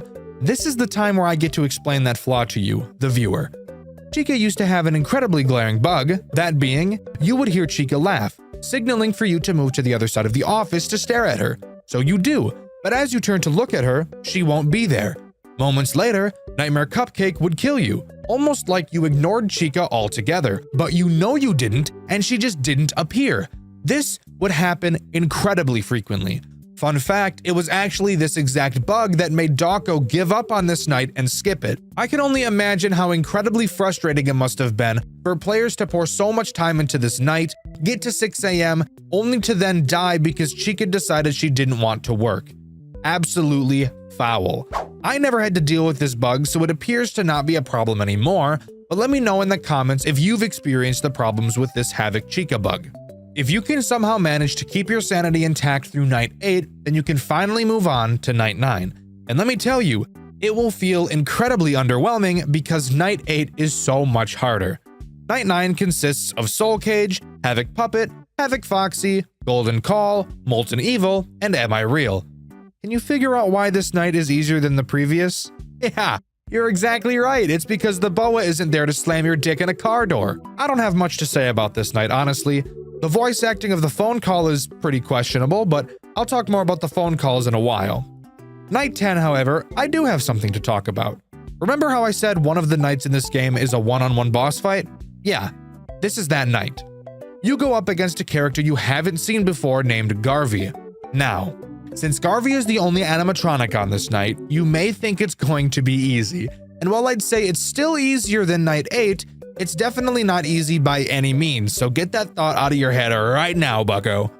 So I'm going to warn you ahead of time that Garvey's mechanics are not technically difficult, but you'll understand why he's such a pain in the ass as this explanation goes on. Let's get one huge problem out of the way. You're only allowed to be looking at the cameras for a specific amount of time throughout the night. The more you look at the cameras, the darker your vision gets. It's definitely slow, but once it starts to get dark, you'll totally be able to tell. Garvey can attack from 3 different locations. Think of these locations as the left, the middle, and the right. Left and right are the most straightforward. You will have to listen for Garvey's laughter. This will give you a pretty clear indication of which side he's about to attack you from. At this point, you must open up the cameras. This is the part where I should mention that there's been a vent toggle button on the cameras this whole time. I never brought it up because it hasn't ever been important up until this point. After you pull up the camera and toggle the vents, you must click on the vent of the side Garvey is coming from. This will temporarily slow him down. At this time, you must very quickly run to the other side of the office and stare at the door he'll be coming from. Beating him to the door is key. You have to be staring at the door before Garvey peeks in, which can be challenging because you need to be fast. Like, really fucking fast. It will not feel remotely fair, but as you start to learn his speed, it will get slightly easier. Which, like, no fucking shit, that's how practice works. Insane that I have to explain to you how practicing works, and yet, here we are. Now, there will come a few times where you will hear his laughter in both of your ears. At this time, all you have to do is look straight up at the ceiling. You'll be able to see him staring back at you. Keep staring until he disappears, and you'll be good to continue. Honestly, the best part of this night is that you don't have to deal with Golden Call. God fucking damn, I hate that stupid ass animatronic bitch. But if you can manage to hunker down and deal with all of the garbage for long enough, you'll be able to beat night 10. But what happens then? Well, a cutscene plays. At our desk, we will be able to see a heart on the table for some reason. As we're confused, wondering why it's there, Garvey shatters the window behind us and begins chasing us through the building. We get trapped near a door and enter one final spacebar mashing minigame. The screen cuts to black and we're shown a gravestone of a John Wright, stating brat, scum, waste of air. So, that might seem confusing to you. So I suppose it's time I explain a bit about the lore, huh? Bear with me, as this is not one of my strong suits. So that John Wright on the tombstone is us. We've been playing as John Wright, as is mentioned in the Night 1 phone call. A man by the name of Peter is the phone guy, and he's the one calling us throughout the nights. He claims he used to be a security guard at Freddy Fazbear's. On night 1, Peter explains that we're dead and in a sort of purgatory, with several monsters roaming the buildings. And these monsters are supposedly our childhood friends. The reason why we're in a Freddy Fazbear's-like location is because our mind shapes the purgatory based off of the things we've seen, which could suggest we either worked at a Fazbear's location before, or at least have a strong tie to one. Peter says we can escape this purgatory, but he needs our help. He says to grab an audio tape that should be on the desk next to the fan. This is also where we learn that there is a tape that we need to collect on each night. All tapes, aside from the first, will appear randomly on one of the cameras, and I'll get into these tapes later. On night 2, Peter explains his theories about why we're being hunted by the animatronics. He believes that someone or something tried to manifest these ghosts into physical bodies. That attempt clearly failed, which is why all of the characters look so fucked. Peter believes that because we are ghosts, we have a plasma of sorts that the animatronics need to survive, and that's why they're trying to eat us up like a gourmet steak. We don't get the next meaningful piece of information from Peter until night 5, where he tells us that Golden Call is his own physical remains. That means we've identified one of the animatronics trying to attack us, and we'll soon be able to find out who everyone else is as well, but we can cover that later. Peter tells us that the tapes we've been collecting are memories from our traumatic childhood. Peter mentions how an ominous he is also on these tapes, and I'm willing to bet that this he is Garvey. Peter thinks that collecting all of these tapes will allow our friends to move on and become regular ghosts, not being trapped in this purgatory with us anymore. On night 6, Peter explains to us that he has tapes too in his version of the purgatory, and that both his memories and ours are in one way or another tied to Freddy's locations. He says he missed a few of his tapes because you only get one attempt. The first 10 days in the purgatory decide your fate. Missing one tape is the difference between a chance at escape and spending eternity fending off your suffering dead friends stuck inside of robotic bodies. Peter begs us to collect the tapes and free everyone because he can't anymore. On night 7, Peter says the animatronic sleep cycles are all out of whack. He's been doing this for years while stuck here and was able to find a pattern with their sleep cycles. But out of nowhere, once we came here, those cycles started to change for some reason. Peter mentions he found a key and tried to use it on the exit door, but it didn't work. He says he'll update us as soon as he can. On night 8, we get some pretty crucial information. Peter has found another key, and he believes something may happen soon. He says we probably don't have any keys in our purgatory because he thinks the keys are linked to a specific trauma he suffered. He also thinks he knows why the animatronic sleep cycles are messed up. Apparently, we brought something into this world, and it's big, with loud footsteps causing the characters to wake up when they're not supposed to. Peter says that if this thing we brought in is what he thinks it is, that we're all sorts of fucked. And of course, knowing what we already know, we can take a pretty good guess at who that might be. Night 9 is where we get to hear Peter's final moments. The monster we let enter this world is exactly who Peter thought it was. Garvey. Garvey has been tearing all of the monsters in Peter's purgatory into pieces. Peter knows that we apparently know who Garvey is. He tells us he's hiding behind the curtains where Foxy is, and that Garvey is coming for him. He tells us to get the keys, and the call ends. The 2 keys he's mentioned can be found. The first on night 10 in the same location where you find the tape on camera 5. The second key requires me to tell you about a night I have yet to mention, night 11, aka Nightmare. No matter how good you are at FNAF games, nothing will prepare you for just how surprisingly difficult this night really is. They cranked the AI for these characters on this night up to 10,000. Holy shit, it's insane. From 10 a.m. to 5 a.m., you go up against Havoc Freddy, Havoc Chica, Havoc Foxy, Havoc Puppet, Golden Call, The Boa, Soul Cage, and Molten Evil all at the same time. This has to be one of the most stressful challenges I've ever attempted. It is ridiculous. The sheer speed you have to even get close to beating this night is ridiculous. You quite literally have no time to rest for even a second. There is constantly something happening, and it's enough to give any grown adult a seizure and kill them instantly. But that's not even the worst part, no. The worst part comes at 5 a.m., when Garvey comes and kills everyone, and you're yet again thrown into a final, even more difficult Garvey boss fight for the last 2 hours of the night. If you thought he was quick before, boy, you better be Usain Bolt, because you need to be double in your speed. It is insane how fast you really have to be if you want to be able to complete this night. But if you can manage to beat this night while grabbing the second key that's on camera 8, congrats! You're almost ready to achieve the good ending. There are a few prerequisites required to get the good ending. The first is getting the 2 keys. Check. The second is collecting all of the tapes. Check. The third is beating night 11. Check. The fourth is listening to the 10th tape. Come to think of it, we actually haven't dove into the tapes yet, so we'll do that now. But here's that warning I mentioned at the beginning of the video. The topics that take place in these tapes are highly disturbing, and are one of the main reasons why this game is so controversial.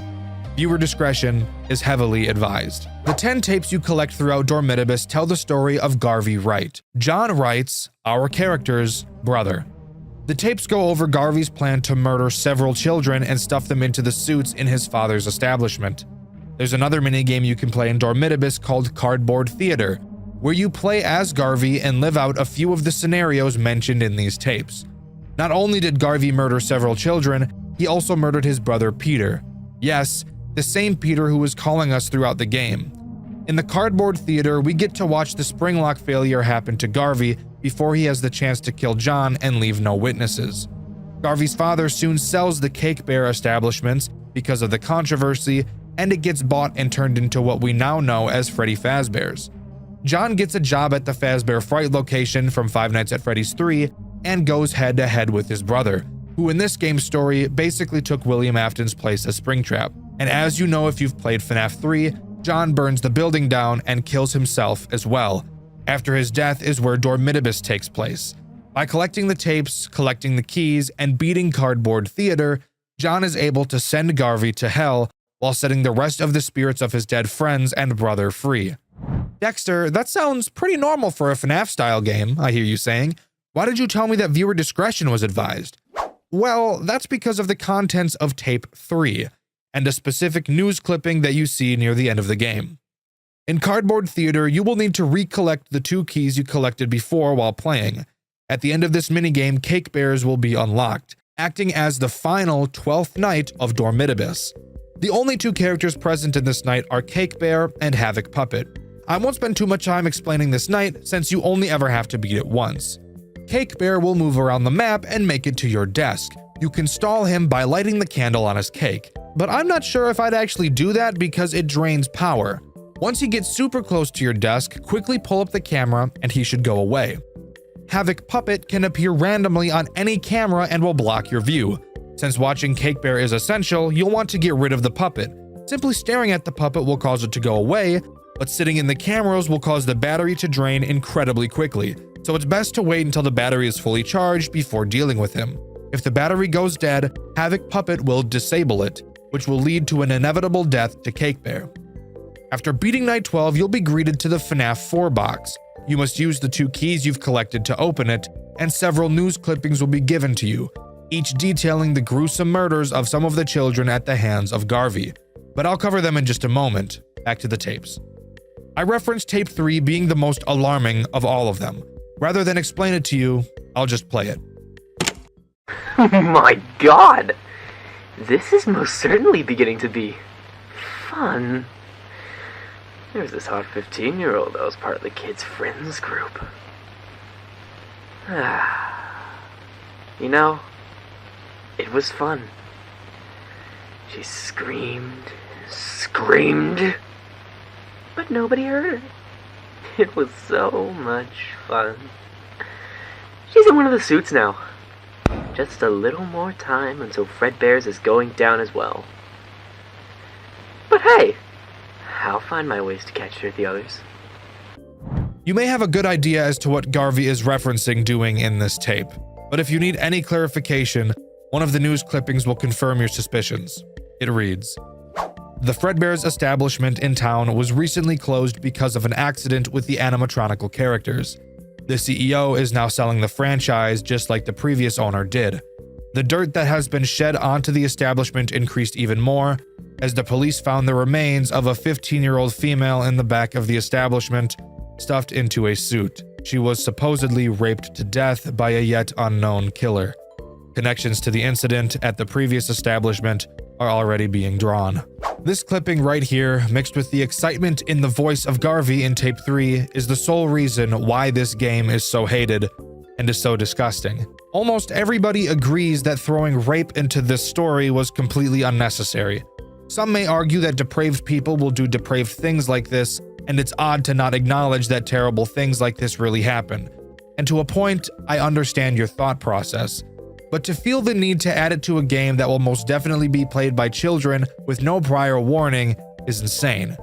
And it gets even worse when you dive into the person who made the decision to put this into the story, Blackout. Blackout has since left the internet. But a while after Dormitibus released, one of the members of the Radiance team responsible for games such as Treasure Island and Five Nights at Chuck E. Cheese Rebooted posted an unlisted YouTube video going over Blackout's messages of harassment towards them. Soon after that video followed a Google document surfacing regarding Blackout's behavior, regarding joking about raping people, being hateful towards trans people, and a laundry list of other terrible things. But the most egregious thing that Blackout has done was the Discord messages that were released revealing him to have been grooming a 12-year-old girl, making jokes about Germany's lax age of consent laws, and at one point even sending nudes to this child, this 12-year-old girl.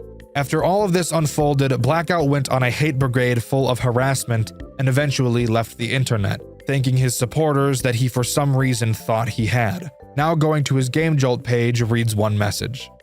Jesus Christ, just leave me be. I don't want to live in your heads rent-free.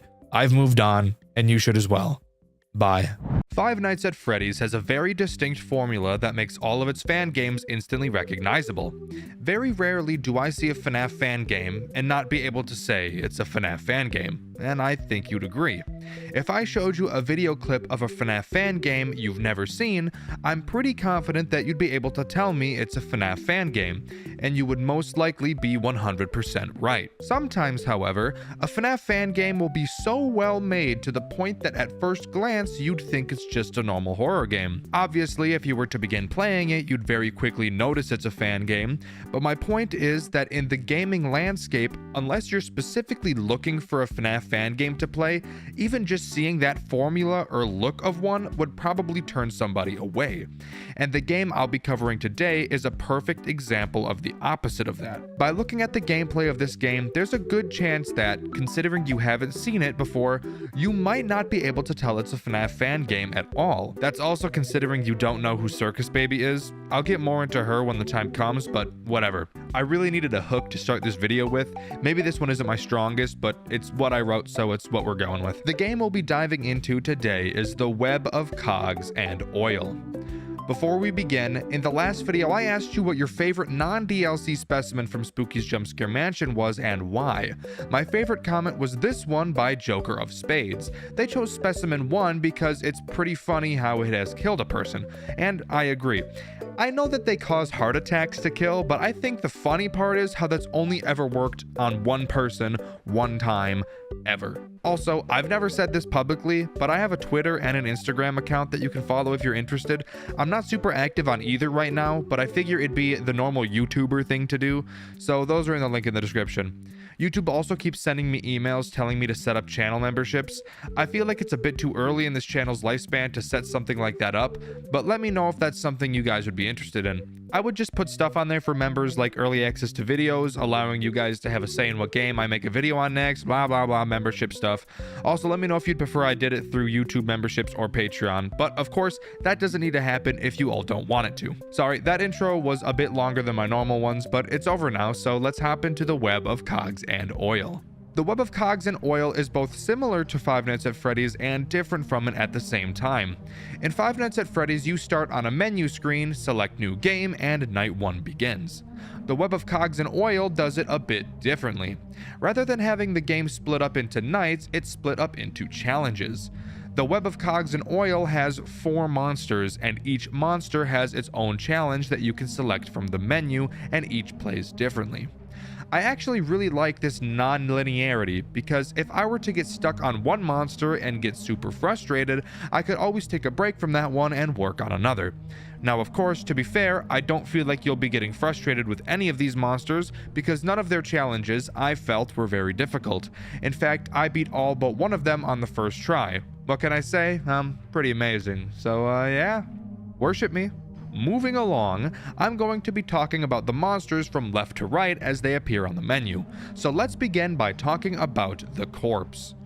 The corpse is by far the easiest to defeat. When you load in, you'll immediately see a timer that begins counting down, and this is the same for all monsters. All you have to do is survive until that timer runs out. I actually really like this mechanic because I feel it causes much more anxiety and stress, because you can really see how close you are to completing the challenge, and when you feel like you're on the brink of losing, seeing that you only have 10 seconds left to go can really make your asshole invert even deeper into your body. The corpse has a very basic mechanic. In this challenge, you're locked in a freezer with it. You are at the back of the freezer and the corpse is standing in the doorway, blocking your only exit. All he does is walk forward, but he'll only do so when the lights on the ceiling begin to dim. I think this is really creepy. Not scary, but creepy. I'd like to imagine that he only moves while the lights are dim in hopes that you don't see him moving. Imagining it like that makes the atmosphere all the more terrifying. So, how do you keep the lights from going dim, you may be asking? Well, if you'd shut up and let me do my job here, I'd tell you, so pipe down, bud. In front of you, facing the corpse, there is a pole coming out of the ground with a crank attached to it. When you spin the crank, it'll recharge the lights on the ceiling, and if the corpse had already inched closer to you, as the lights become brighter, he'll move away from you and back to the entrance of the freezer. But if that were all, it'd be far too easy. Behind you, there is a thermostat that is constantly going down, making the freezer colder. You'll have to make sure the freezer's temperature doesn't drop too low, because if it gets too cold, you'll shiver so hard that it causes your back to snap in half and you'll die. However, you have to make sure you don't raise the temperature of the freezer too high either. The higher the temperature of the freezer, the faster your lights will dim, leaving you vulnerable to the corpse. And that's it. Do that until the timer runs out and you'll have beaten the corpse. Before we move on to the next monster, I'd like to mention that there is a remaster of this game that is currently being worked on. It's on hiatus right now, but I think it'd be fun to offer some suggestions to the dev that I think would be a cool addition. I love the way each monster plays as it is, but I think it'd be a cool idea if there was sort of a new game plus type feature, wherein after you beat a monster, you can challenge them again and the difficulty will increase, granting you a second star for that monster. But I feel that the way you'd increase the difficulty should definitely be through mechanics rather than just saying, thermostat, go down quick, corpse move faster, and throw cheeks. For the corpse, I think a really interesting way to increase his difficulty would be to make it so that once he inches closer to you, he won't move back once you recharge the lights. This will make the whole challenge feel much more intense, as you won't be able to spend nearly as long on the thermostat as you typically could. Again, this is purely a new game plus type of idea, as I think the way each monster plays normally is pretty perfectly balanced. This would just be for the sociopaths who want more of a challenge. The second monster is the Trickster. The Trickster is a little toy clown. In his challenge, you're sitting in a bedroom with him in front of you. All you have as a tool of defense is a flashlight. However, the battery to this flashlight drains pretty quickly, so having it on for too long will very easily fuck you over. The Trickster begins in front of you, slumped over. You'll have to listen closely for his footsteps. Once you hear him begin to move, you'll have to find which side of the room he's running towards and flash your light at him. Once you do, he'll ragdoll on the ground in a very painful looking way. If at any point he goes off of either side of your screen, it's game over. Fun fact, this is the only monster I lost to, if you were curious. However, I don't blame myself. Watch this clip. Hey, that was not my fault. That was not my fault. We flashed him. We flashed him. What is this bullshit? That, my friends, is what I call Class A bullshit. Anyways, that's not all this little fucker does. If all you had to do was listen, it'd be incredibly easy. This guy will also move without making any noise at all. When he does, he won't move towards the sides of your screen like he does when he makes noise. Instead, he'll slowly inch towards you. This forces you to turn your flashlight on to check his location all the time to make sure he's not creeping up on you. But of course, because your flashlight drains so quickly, doing so isn't exactly something you'll want to do. On top of this, there are also two jack-in-the-boxes on both sides of the room. Occasionally, they will pop open and create footstep sounds that are basically identical to the Trickster's, and will trick you into turning your light on. Get it? Trick, like in Trickster? Like it's his name? Trickster? Trick? Like that's why they call him the Trick. Repeat this process until the timer runs out and you're all good. I think a fun way to increase the Trickster's difficulty would be to require your flashlight to be on for a period of time before you could turn it off. I say this because by the time I finished the challenge, my flashlight battery was basically half full. All you need to do is very quickly flash it off and on. This gives you enough time to check and make sure he's still there without wasting almost any battery at all. By requiring your flashlight to stay on for even a full second or two before being allowed to be turned back off, you would force the player to have a much lower battery life by the time the challenge is over, making you really think about when you should be using it throughout the challenge. The third monster is the Demon. This one is a doozy. In this challenge, you'll find yourself in a basement with 4 candles and a pentagram on the wall. All you have to do is manage 3 things. 1. Make sure the demon's candles don't go out. The demon has 3 of the 4 candles. 2. Make sure the servant's candle doesn't go out either. The servant has the remaining 1 candle. And 3. Make sure the pentagram on the wall doesn't get too bright. Doing all of these things is really easy. It's managing them all at the same time that can get stressful. Let's start with the pentagram. Throughout the night, it will slowly begin to get brighter and brighter. All you have to do is click hold on it to slowly dim it back down. It's pretty much the music box from FNAF 2. The demon's candles will occasionally go out at random. When one does, all you have to do is click on it to relight it. Super simple. It's the servant's candle that makes this challenge hard.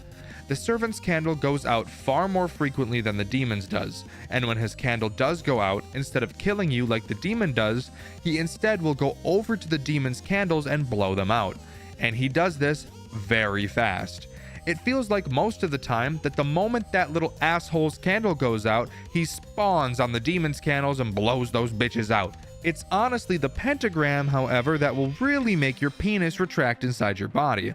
Even though dealing with it is super easy, because of how frequently you'll be dealing with the servant, you'll often find yourself not having enough time to tend to it, meaning that as the challenge comes closer to a close, the pentagram is gonna be bright as shit, and I promise you that when it is, you'll be holding your breath. I think an interesting way to make this challenge more difficult would be to have the servant blow out 2 candles at a time rather than just 1. This only works because when all of the demon's candles are snuffed, he doesn't kill you immediately. I also think that if all the demon's candles are out and the servant's candles are out at the same time, you should die instantly. This would just add another epic layer of stress to a challenge that already fondled me non-consensually. The final monster is the Machine. This one is Circus Baby from FNAF. I don't totally understand why the dev chose to use a FNAF character in this game, considering the other 3 monsters were all original, but I digress. If the other 3 challenges didn't make your butthole pucker enough, I promise you that this one will. In this challenge, you're in a very large industrial building. In the room you're in, you'll find a door with a valve keeping it closed, a window in front of you, and a maintenance panel. This challenge switches up the formula in a really small but very interesting way. In this challenge, you're against the clock. Rather than surviving, you never want that timer to reach 0, because if you do, I bet you could take a pretty good guess as to what happens to you. So how do you escape? Well, throughout the building there are several locked doors. You'll have to use the maintenance panel to unlock each of them before leaving the room you're in and escaping. Upon opening the maintenance panel, you'll see all 5 doors marked red and a D-pad on the side of the screen. You'll have to wait until one of the arrows on the D-pad glows green and then press that corresponding arrow on your keyboard. Do this 5 times and the door will turn green, signifying that it has been unlocked, which means doing this 25 times is all you have to do. However, these arrows don't glow immediately. I'd say there's a good 3 seconds between each arrow lighting up, and since you're in a time crunch where every second counts, 3 seconds will feel like a lifetime. You might be wondering where Baby is. Well, you better not keep your panel up for too long because she will quickly, and I mean very fucking quickly, inch closer and closer towards your window. Just looking at her will make her slowly move away. But once she reaches a certain point, no matter how long you look at her, she won't move back. If she gets too close, she'll break the window and kill you. This adds such a high level of stress it isn't even funny. You might think, well, if the arrows take a while to glow and you need to spend time watching Baby, that sounds super simple. But you also need to keep in mind how fast she moves. Having that panel up for 1 second will allow her to move 2 stages towards your window sometimes, and it'll take a solid 3 to 4 seconds to make her completely go away.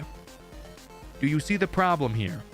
It is so incredibly stressful, but hey, once you unlock all 5 doors, all you need to do is leave. But all the things are done. Oh, you're fucking kidding. You're fucking kidding.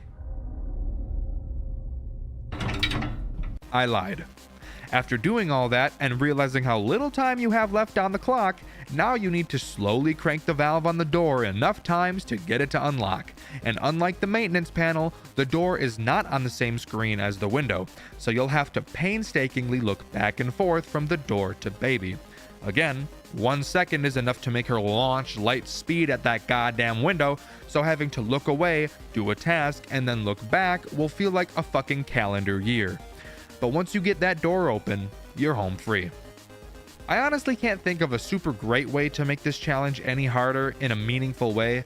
Even though I beat it on the first try, it was still easily the most stressful and challenging. I'm pretty sure I only finished with 2 seconds remaining, but if I had to think of something to add more challenge, I'd say each door you unlock in the maintenance panel should have a different way of unlocking it. The first door could be the arrow keys, but maybe the second door you have to click one of 9 glowing buttons instead, and then another one could maybe be a number on your keyboard, and then each other door would have their own simple task to do, and you could have each door's task randomized so that you couldn't prepare for what you'll have to see in a playthrough. I think you should definitely leave the final door section the same though. I think it's so cool how that's thrown at you last minute, and I love it. One of my favorite genres of games is roguelikes. I also, as I'm sure you could have guessed, really like Five Nights at Freddy's games. I've only built a whole career off of it, so I'm sure you could have figured that out. So I bet you can imagine my pleasant surprise when I was told that there was a Five Nights at Freddy's game that was also a roguelike. The moment I learned of this, I downloaded it as fast as I could and started filming videos because I just knew even before playing it that it was going to be getting a Dexter White video, and here we are now.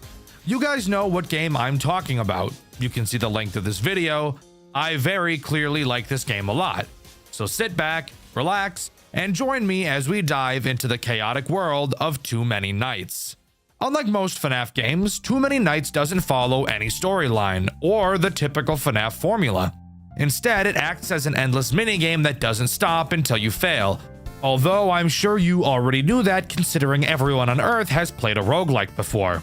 At the start of each run, you will get to pick a character, of which there are many. Each character gives you a different set of abilities, with each having a list of pro and cons. You don't start with all of them and will have to gradually unlock them by doing specific tasks. I'll go over them in a bit. After picking a character, you will have to select 3 animatronics to put into the pizzeria. And this is where this game gets brilliant. You get to choose 3 animatronics yourself. The game will never choose them for you, and your initial choices will be random at the start of each run. However, if you really don't like your starting options, you can press R to re-roll your first pick as much as you'd like. As I'm sure you could have guessed, there are several animatronics in Too Many Nights. Each has a unique mechanic, and it will be up to you to plan out which animatronics you bring along, and control how they will be forced to interact with each other. Each animatronic falls into a certain category. You have your door animatronics, your camera animatronics, your mask animatronics, your vent animatronics, your flashlight animatronics, and what I'm going to call your nuisance animatronics. Each of these categories serves its own purpose, and generally speaking, picking multiple animatronics from the same category will make your gameplay experience easier. Before I really start talking about the characters, I'd like to explain the rest of the experience of a run. To start, after selecting your first 3 animatronics, the run will begin. After completing a night, you will be forced to add 1 new character. Every few nights, you will also be forced to add a penalty. These penalties fall into 2 categories: your general penalties and your character penalties. I'll dive into each of these later as well. After selecting a penalty, you may get the chance to go to the shop and buy some items. Throughout the night, you will gain Faz coins from successfully defending yourself from the animatronics. Once again, I will get into these items later. Keep repeating this process until you eventually die, and boom, that's the gameplay loop of Too Many Nights. Of course, that was a very oversimplified explanation.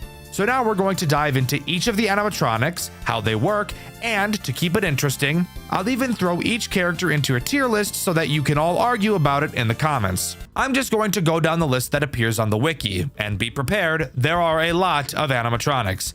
Editor, I'd say I'm sorry for what you're about to have to do, but that would be a lie. Let's go. Freddy is a camera animatronic, aka my personal least favorite type of animatronic. Freddy will start on stage and make his way towards your right door. All you have to do is occasionally stare at him on the cameras to make him go backwards. I'm sure you can guess why I'm not going to like a majority of these camera animatronics. If he ever reaches your door, he will never leave and you'll be forced to keep it closed for the rest of the night or die. Freddy also has 5 penalties that have the option to be chosen when you have to select a penalty. The first is Mad Freddy, which will make you have to look at Freddy longer to make him go backwards. His second penalty is Branched, which gives him a chance to be able to attack your left door as well. And when you're playing this game, you will very quickly fall into a pattern, so having a character be able to switch up on you like this would very obviously throw you off. Stare Down is another Freddy penalty. This one is horrific. It makes Freddy never move backwards. Staring at him will only stall him. However, to compensate, he moves a lot slower, and the camera doesn't have to be up for you to be able to stall him. Invisifreddy is a penalty that I'm sure you could take a solid guess at what it does. That's right, it makes him fucking invisible. Isn't that great? Sure, a sound cue is added to his movements, but fuck that. That just sounds like AIDS. Finally, we have Nuh-uh, a penalty that's just so silly. When Freddy gets to your door, he will prevent the door from ever closing again throughout the rest of the night. Isn't that awesome? No, it isn't? Yeah, I know. Don't choose this one if you can help it. Overall, I'm not a fan of Freddy, but without penalties, he isn't the worst character in this game, so I'm going to give him a C tier. Bonnie is a door character, aka a character I usually like to pick. Bonnie starts on stage and makes his way to your left door. Once there, a sound cue will play and you'll have to close the door and stare at him on the camera until he goes away. Then you can open the door again. Incredibly easy character, however he does have 3 penalties. Cutting is a penalty that makes both Bonnie and Chica take shorter paths to your doors. Because of how easy both of them are to deal with, this penalty isn't too bad. Quiet Steps makes Bonnie and Chica not make sound cues while at your door, so yeah, fuck that. No other words need to be said. And finally, Flip Side is a penalty that will make Bonnie and Chica swap doors immediately after leaving the first door. Easily the second worst penalty these two have. Speaking of Bonnie and Chica, Chica is literally identical to Bonnie, except she attacks the right door instead of the left. And because of this, and how quick I am to pick these two, I'm putting both of them in S tier. Foxy isn't the worst character I've seen, but I did avoid choosing him for a very long time. Foxy will try to leave his stage in the ticket booth. Have your camera on him to stall him. If you don't, he'll charge at your door and bang on it, and make you lose a poop sock full of power. Foxy has 3 penalties and 1 item, which is pretty cool. Insta Foxy is a penalty that will cause Foxy to instantly start in his last phase at the start of a night. This penalty actually isn't that bad at all, just let him charge right away and it's like the penalty isn't even there anymore. Hen House is a penalty that forces the camera to be up to stall Foxy, which actually is the most cancerous thing I've ever heard of. Haywire is the final penalty, which will make him attack your other door directly after attacking the first door. The only bad part about this is that him banging on your door drains power. And the item that Foxy has is called Good Guy, which makes Foxy not a threat. Looking at him will make him progress, and when he comes to your office, he'll give you a nice little gift like a good boy. Because of how much of a non-issue he is if you balance him properly with the other characters, I'm putting him in B tier. Mangle is a vent animatronic, and she's honestly not that big of a problem. She'll move through the cameras into one of your vents. All you have to do is put your mask on when she's in a vent. She will enter the office for a short period and then leave. I personally hate having to use the mask in this game, so I try my best to avoid characters that force that, but Mangle is probably the easiest of them. Mangle does have 3 penalties. Anger Management is a penalty that makes looking at Mangle speed her up. Aggressive Mangle is a penalty that makes Mangle force you to put the mask on for longer. And finally, Slithering In is a penalty that causes looking at Mangle in the vents to make her immediately appear in your office. Overall, I hate the mask mechanic. However, Mangle isn't the worst mask character in the game, so I'm giving her a C tier. Caroline, or the Marionette, behaves exactly how you'd expect her to. She's a music box. Hooray! Who could have expected that? If the music box winds down, for the rest of the night she will randomly teleport to a camera with a sound cue at random intervals. You will have to find her and stare at her if you don't want her to kill you. She does, however, have a whopping 6 fucking penalties, so that's just amazing. Let's go over all of them quickly. Winding down makes you have to wind the music box for longer. Moving box makes the music box move to a random camera every time you pull the camera down. AIDS. Muted music makes her not make a sound cue when she teleports to a camera. Show stealer gives you less time to find her while she's away from the music box. Last stand is really ass, by the way. When it turns 6 a.m., Caroline will teleport to a random camera, and the night will only end once you find her. Dude, there's nothing I can do about that. I can't do anything about that. That's just fucking cooked, bro. I can't do nothing about that. And finally, the worst penalty yet, Caroline Carousel, which will make her be away from the music box the entire night. Genuinely, never pick this penalty. Caroline is definitely annoying, but in all honesty, the music box is pretty forgiving until much later nights. So, because of this, I'm only putting her in D tier. Lizzie is the first non-FNAF canon character we'll be talking about. Fun fact, there are a lot of non-canon characters, but I think that's what adds to this game's charm. Lizzie herself isn't actually the threat. She spawns down bitty buds in your office while your camera is up. Simply hold your flashlight on them and they'll disappear. If there are too many, they'll call Lizzie and she will then kill you. Lizzie has 2 different penalties as well. Speedy Bud will make the bitty buds call Lizzie to your office faster, and Help Wanted will turn the brightly colored bitty buds into dark colored plush Lizzies, which are much harder to see in the very purple office. Lizzie is one of my favorite characters to see in my runs. I love flashlight characters, and I really love office characters. So because of this, I'm giving her S tier.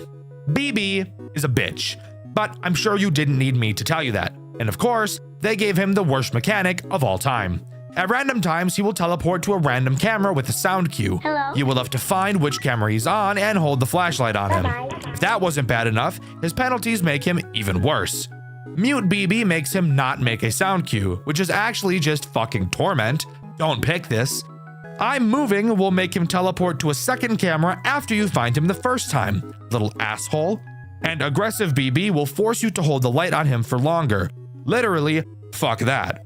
I'm sure from the tone in my voice, you can tell I really don't like BB, so because of that, I'm obviously giving him an F tier. Sparky the dog is a camera character that makes me piss blood. He's in the storage room and has 4 phases he will move through before appearing in your office and forcing you to put the mask on for a decently long time. To prevent this, all you have to do is stare at him on the cameras, something I've already made clear I'm not a super huge fan of. He also has 3 penalties if your urine wasn't already red enough. Mad Sparky will force you to look at him on the cameras for longer to push him back. Sparky Speedy will make Sparky move faster, obviously. And Aggressive Sparky will make you put the mask on longer if he enters the office. I don't like camera characters. I hate the idea of staring at a character to stop them. D tier. Percy Poodle, yes, from Playtime with Percy, is easily one of the best characters in the game. Being an office flashlight animatronic, all he does is have multiple phases in front of the big office window. He'll start pounding on the glass in his final phase, and you'll then have to hold the flashlight on him to make him go back. He also only has 2 penalties, and both of them really aren't that bad. Aggressive Percy will make him only go back to his last stage the first time you deal with him, but only the first time, so who cares? And Mute Percy makes him make no sound cue when he's pounding on the glass, so just open your eyes and this won't be a problem. Percy is simple. Percy is always an easy pick. S tier. Rowan Rat, on the other hand, is actual fucking torment. At random times, he will appear in any of the 4 corners of the building. When you see him in one, shock him and he'll go away. You will also have the ability to use a radar to detect where he is and where he's going. Oh yeah, and you only have a certain number of shocks, so that's just terrible. He has 4 possible penalties, and all of them are worse than death. Aggressive Rowan gives you less time to shock him. No radar removes the fucking radar, making you constantly have to check all 4 corners yourself. Less shocks obviously gives you less shocks, as the name would suggest. And Invisi-Rowan makes him fucking invisible. Fuck that. Never in a million years am I picking that shitty option. Rowan by himself isn't the worst, but if you get any of his penalties, which will happen eventually, he becomes a nightmare. So I'm putting him in D tier. Maple is almost a good character, but because it's not the only character you'll be up against, it's hard to find it as an attractive pick. At the beginning of each night, it will require you to collect a certain amount of plushies. This number increases with its AI value. You will then have to search around the cameras for these plushies. If you don't find them all before 6 a.m., it'll kill you. Amazing mechanic, but again, it's not the only one, so it's really just more of a pain in the ass. It does have 3 penalties. What are those? Well, Early Killer will have it check if you have the plushies at 5 a.m. rather than 6. Hidden Counter will literally just make it not tell you how many plushies you need to find, which is bullshit. And Restock will add a timer to how fast you need to find the plushies. If you don't find them in time, it'll re-hide all the plushies again, forcing you to find them all in pretty much one go. Again, it's not the worst, but can easily get out of control on later nights when you start to only focus on certain cameras while it has the large plushie counter. So I'm going to give it a C tier. Noelle is another very interesting character that easily has the chance to be forgotten about. When you start the night, a pair of scissors will appear on a random camera. At complete random, Noelle can appear in the office with a sound cue. When it does, you need to find the scissors and click them to make it go away. The scissors will then teleport to another random camera. If you don't click the scissors, it'll force you to put the mask on for a few seconds, which is a long time in this game. Noelle, of course, has 3 penalties. Pull down will make it forcefully pull down the camera when it enters your office, which could honestly be seen as a good thing. Bro, that's not okay. I fucked myself. Having the force pull down from Noelle mixed with the Roby absolutely fucking creamed my ass, dude. Aggressive Noelle is terrible. When it enters your office, if you click any camera aside from the one with the scissors, it will immediately make you put the mask on. And Crazed Teddy will cause it to insta-kill you instead of putting the mask on. A certain item does affect Noelle, however. If you have Chill Pill, you will get 4 additional seconds to put the mask on when it attacks you, which is a lot of time in this game. I'm not a huge fan of Noelle, especially not when it has Aggressive on, so because of this, I'm going to put it in C tier. Melatonin is a real bitch of a character. It moves around the cameras, but it's invisible when it does. You'll hear it laughing in one of your ears, and on the 3rd laugh, you'll have to close the door of whichever side it's on until you hear it leave. It has 2 penalties that just serve as the salt in the wound as well. Switch Up is easily the worst. Before it moves, you'll have to check the dining room to see a counter for how many laughs it'll have before attacking, now being randomized from 2 to 4. Unplanned only makes its first laugh on the correct side, needing you to remember which side it was originally on. I don't like characters that I can't see. I also find it really hard to keep a timer in your head like you need to do with Melatonin. So because of this, I'm putting it in D tier. Lydia is a dog. She'll be in the ticket booth in a fucking cage where she belongs. When you hear her banging on the cage, you'll have to take her out like Ol Yeller. Just kidding, you actually just have to hold the cage until that dumb mutt shuts up. The wiki, for some reason, doesn't have a page for her, and since I avoided her at all costs, I actually never experienced any of her penalties. But if I had to guess, I'd bet one of them makes you hold her cage for longer, and another makes her not make noise when she's attacking. But going off of how I know her to be with no penalties, I'm going to put her in C tier. Amber is a character that at first didn't seem too bad, but will very quickly become a run killer. She begins at the entrance. At random times, she'll hold up a playing card with a suit on it. You will then have to click the corresponding suit on the cameras or she'll kill you. The 2 penalties she has might actually be the most evil ones in the entire game. Follow Suit will give her the ability to have more than 1 card, and 52 Pickup will make that number of cards she can hold literally be any number, which is so retarded I can't even begin to explain why you shouldn't pick this, so just don't. I thought Amber would be great, but I very quickly started to avoid her whenever I could. C tier. CG is annoying, a nuisance character, but not very hard to deal with unless you get unlucky. She will randomly move around the cameras, and if you look at her on the cameras for too long, she'll make you put the mask on for a really, really long time. Her penalties aren't really the worst, however. Aggressive CG will make you put the mask on for longer, and Insta CG will make her enter your office if you look at her, period, even if only for a fraction of a second. However, a monitor is added to your office, showing exactly where she is at all times so that you can easily avoid her. There are much worse nuisance characters, and if you don't have any of her penalties, she really isn't a problem. B tier. Desam, I'm gonna say Sam, is a character I never once chose throughout my playthrough. You may think that makes me a bad reviewer, but I personally think that makes me someone who values not killing myself. Sam will slowly walk back and forth in front of your window with some sound cues. Before he gets to a door, you will have to close it, making him a character you pretty much always have to be watching. He has 2 penalties. Quiet Sam removes his sound cues, and Invisa Sam forces you to only use his sound cues. So pick your poison, dumbass, or even better, just don't pick this character. D tier. Roby is torture. I thought he wouldn't be so bad, and let's just say I wasn't so right. He sits in your office with a timer on his eye. When it reaches 0, you must have your mask on or you will die. He has 2 penalties that are all equally terrible. Mute Roby removes the sound cue he makes right before waking up. Awoken Roby makes him stay awake longer, forcing you to put the mask on longer. I'm dead serious. Don't pick this character. He is horrific. F tier. Alexis is simple, but very easy to forget about, especially on later nights. She will randomly wander around the cameras. If you pull the camera down while on the camera she's at, she'll make you put the mask on for a really long time. So you'll have to switch cameras before pulling them down. She also has 3 penalties. Aggressive Alexis makes her act like CG, where looking at her for too long will also make her attack you. Sneaky Ghost will only make her appear on a camera after you look at it for a second, and Crazed Ghost will insta-kill you instead of making you put the mask on. If you are diligent and aren't an idiot, Alexis is not an issue. But because of how fast you'll be switching through cameras on later nights, I can't give her any higher than a B tier. Onion is another character I never choose. When you pull up the cameras, there's a chance he'll be on them and quickly run left or right. You will have to close the corresponding door. If you close both, he'll drain a bunch of power. Again, for some reason he doesn't have a wiki page, so I don't know what his penalties are, but just knowing what he does, I'm going to put him in C tier. T Generic is a very annoying character who I only choose if every other character was ass. He will be in the entrance with an arrow on his face.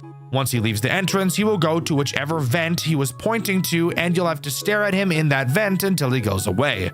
If he gets into your office, you'll have to put the mask on for a very long time. He has 3 penalties that somehow make him even more annoying. Crazed Robot will make him insta-kill you instead of putting the mask on. How About I Do Anyway will make him enter your office regardless of if you looked at him in the vents or not. However, if you did look at him, you'll have to put the mask on for a shorter amount of time. And Glitched will make T Generic sometimes switch what vent he's going to, making his arrows completely useless. He's a character that breaks the rules and that breaks my balls. D tier. Kaiden acts in much the same way as T Generic. He'll start in the entrance holding a sign with an arrow pointing left or right. Once he leaves with a sound cue, you'll have to close whichever door he was pointing to. He of course has penalties that make him silent and make him go in the opposite direction the sign was pointing to. I've actually picked Kaiden multiple times because if you can avoid his annoying penalties, he's an incredibly easy character to deal with, since you can close both doors when you hear his sound cue for about 2 seconds and not have any additional penalties. A tier. The Ink Monstrosity is always an immediate pick for me. It starts in your office on the ceiling and slowly creeps down. Hold your flashlight on it to force it back up. The best part is it'll basically teleport all the way back up when you flash the light on him, but that's where his penalties come into play. Stubborn will make you have to hold your light on him, removing the loveliness of this character, but overall still isn't too bad. Head Start will make the Ink Monstrosity start halfway down in your office and won't be able to go all the way back up to the top. Easily the worst penalty this character has. I love this character, always an immediate choice for me. S tier. Robo Popcakes is a character I initially avoided, but eventually grew to really like picking.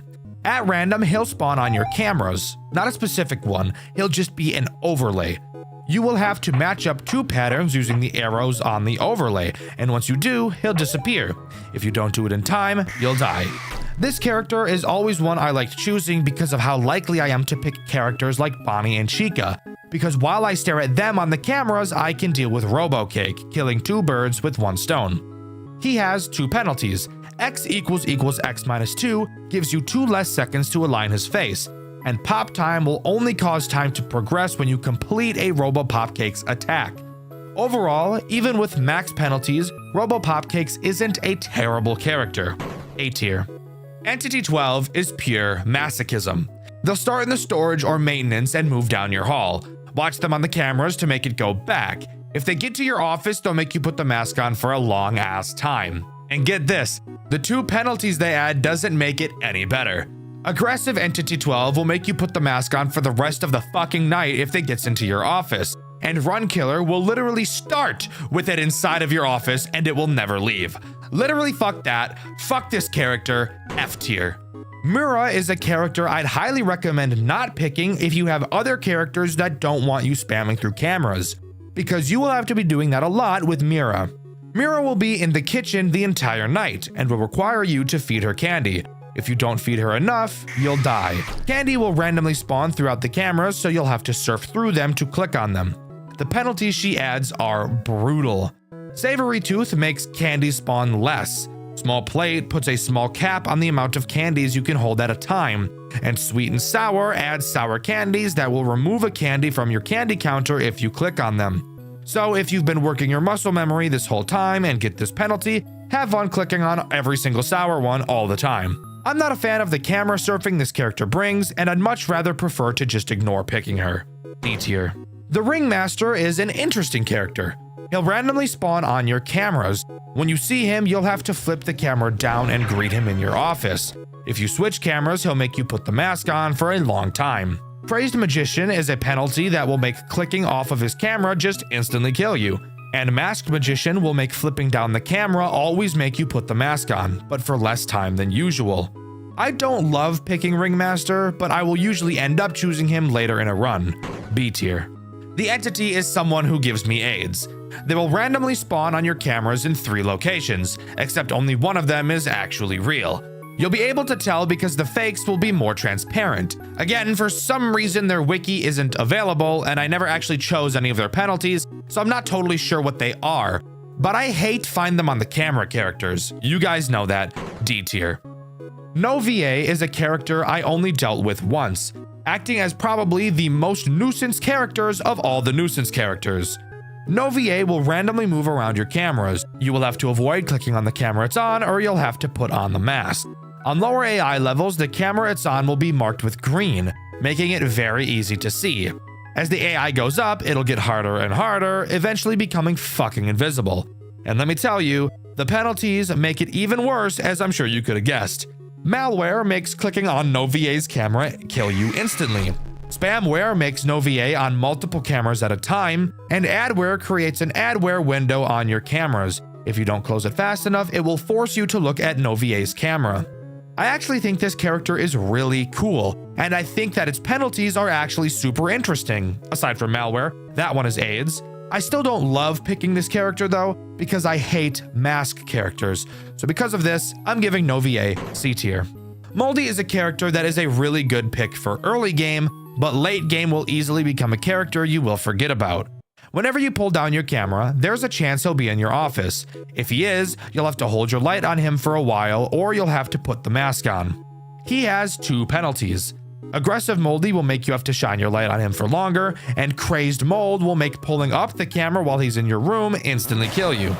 Again, early game, he's amazing, but you will very quickly forget about him once more characters start to get added. So because of this, I'm giving him B tier.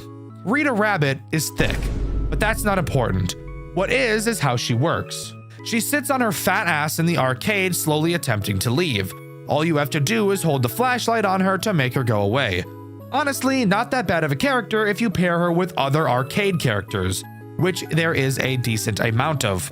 She has 2 penalties. Aggressive Rita will make you hold your flashlight on her longer, and Cheeky Rabbit will make her move faster the longer you're not looking at her camera.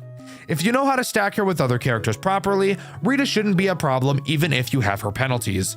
A tier. Coral is another character that I love seeing as an option to pick.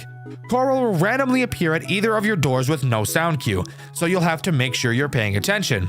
Simply close the door he's at and he'll knock, letting you know he's left. He has 2 different penalties.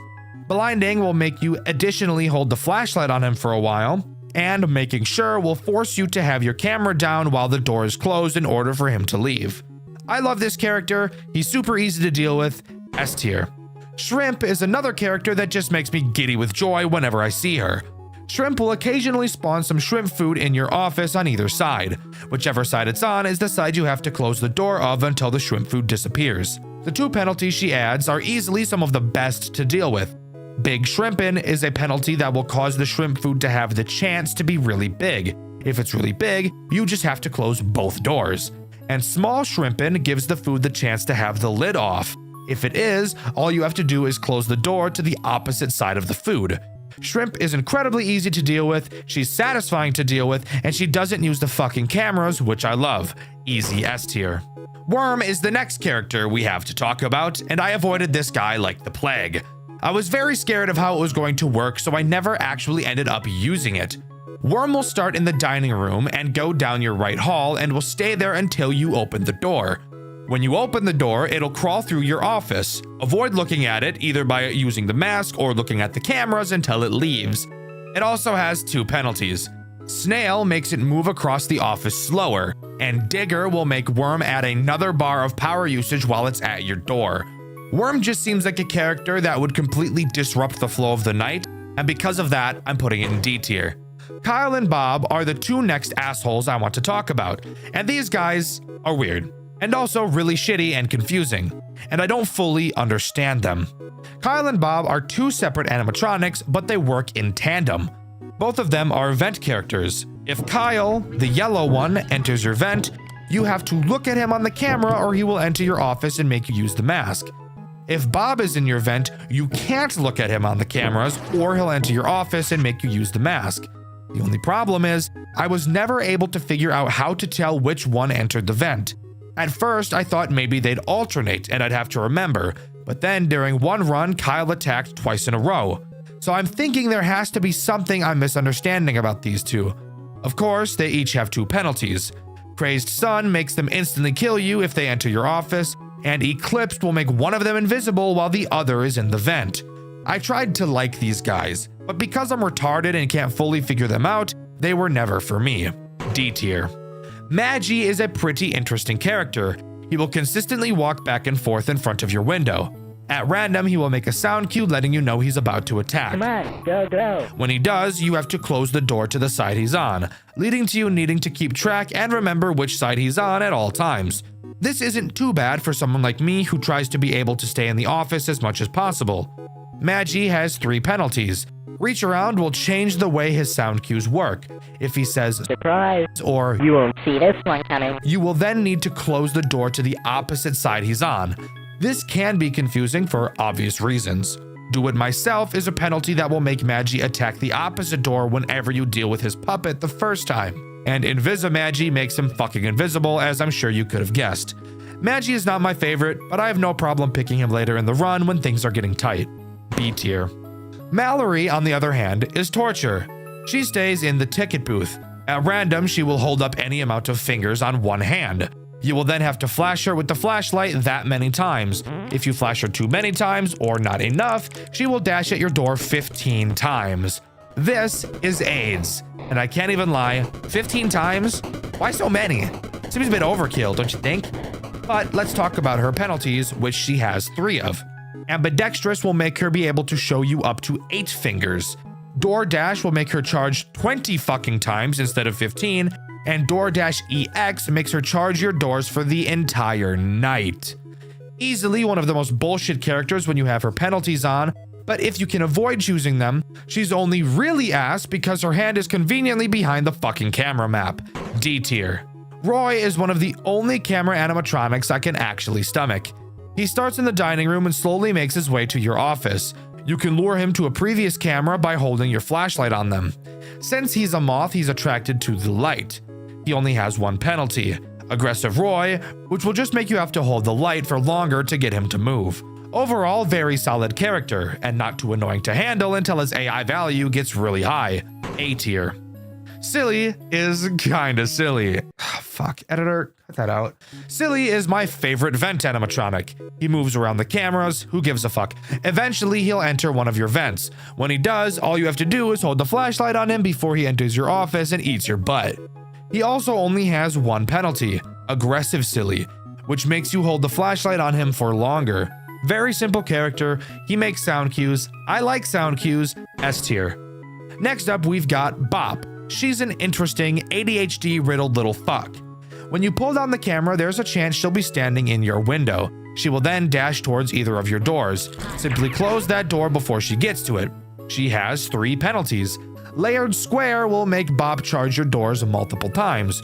Bop Spawn will cause Bop to be able to spawn at your window even if the camera is down, and Force Down will make Bop force your camera down if it is up. A character that requires quick reaction time, and when more characters get added can be easily missed. E tier. Venus is a fucking plant. Oh, you want to know what they do?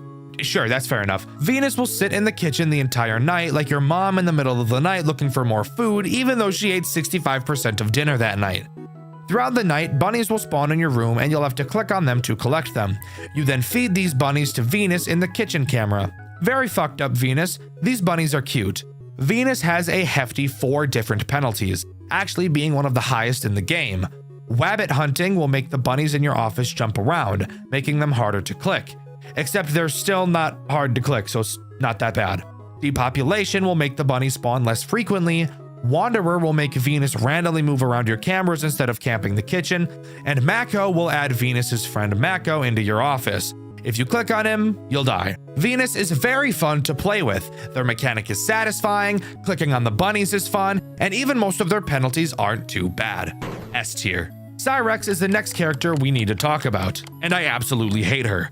She starts in the ticket booth and slowly makes her way to your office. Before she gets to your office, you'll have to go to the ticket booth camera and call her to your office manually and then put the mask on. If she gets to your office by herself, I'm assuming you can guess what happens. And if you couldn't have already guessed, her penalties aren't much better. Rising aggression makes her make you put the mask on longer the longer you take to call her to your office. And call tracker will randomize the camera the call button is on every time you use it. This character is Torment. This character is Anguish, F tier. Next we have Ellie, another character so potently AIDS I fear even talking about her. Her goal is to chew the wires in the storage room to cut your power. You will have to watch for her in either hall. When she's in one, you must make sure the door on that side is open and shake a box of snacks on that side of the office to lure her inside of the office. She will leave shortly thereafter. If your office door isn't open when you lure her, she will bang on the door and drain your power. She also has 3 penalties if this didn't already sound terrible enough. Shaker will force you to shake the bag of treats longer. Power Chomper will make Ellie drain more power when she bangs on your door, and Wind Skip will make her able to teleport from one hall to another without ever appearing in your window like she usually does. I don't think I have to explain why this character is awful to deal with. The rules that go along with her are far more complicated than any other character, F tier. The next character we have to begrudgingly talk about is Ammo. Ammo starts in the dining room and will slowly wander to your right door. Each camera he travels through will have an eject button with 2 power. Before Ammo reaches your office, you must press the eject button on any camera that has the eject power, which will then send him back to the dining room. Once a camera is out of power, there's no way to get it back. If this wasn't terrible sounding enough, you haven't even heard of his 3 penalties yet. Quiet Ammo will remove his sound cue when he moves. Single Take only allows each room to have 1 eject power instead of 2, and Demon adds Ammo's friend, Demon, who will randomly move around the ejectable cameras. If you eject a camera Demon is on, you will die. I hate this character. Dealing with him can be bad on higher AI values, but since he's nowhere near as bad as some of the other characters in this game, I'm putting him in D tier. And here we are, 29 pages into my script later, and we can talk about the final animatronic in this game, Swagman. Swagman has a pretty interesting mechanic I've actually never seen before. He will randomly wander around the cameras. You will have to stare at him to fill his swag meter up. If it goes all the way down, he will make you put the mask on for a long ass time. However, this mechanic isn't as bad as I usually say it is, because you can easily tell which camera Swagman is on because he lights it up. So, what about his 3 penalties?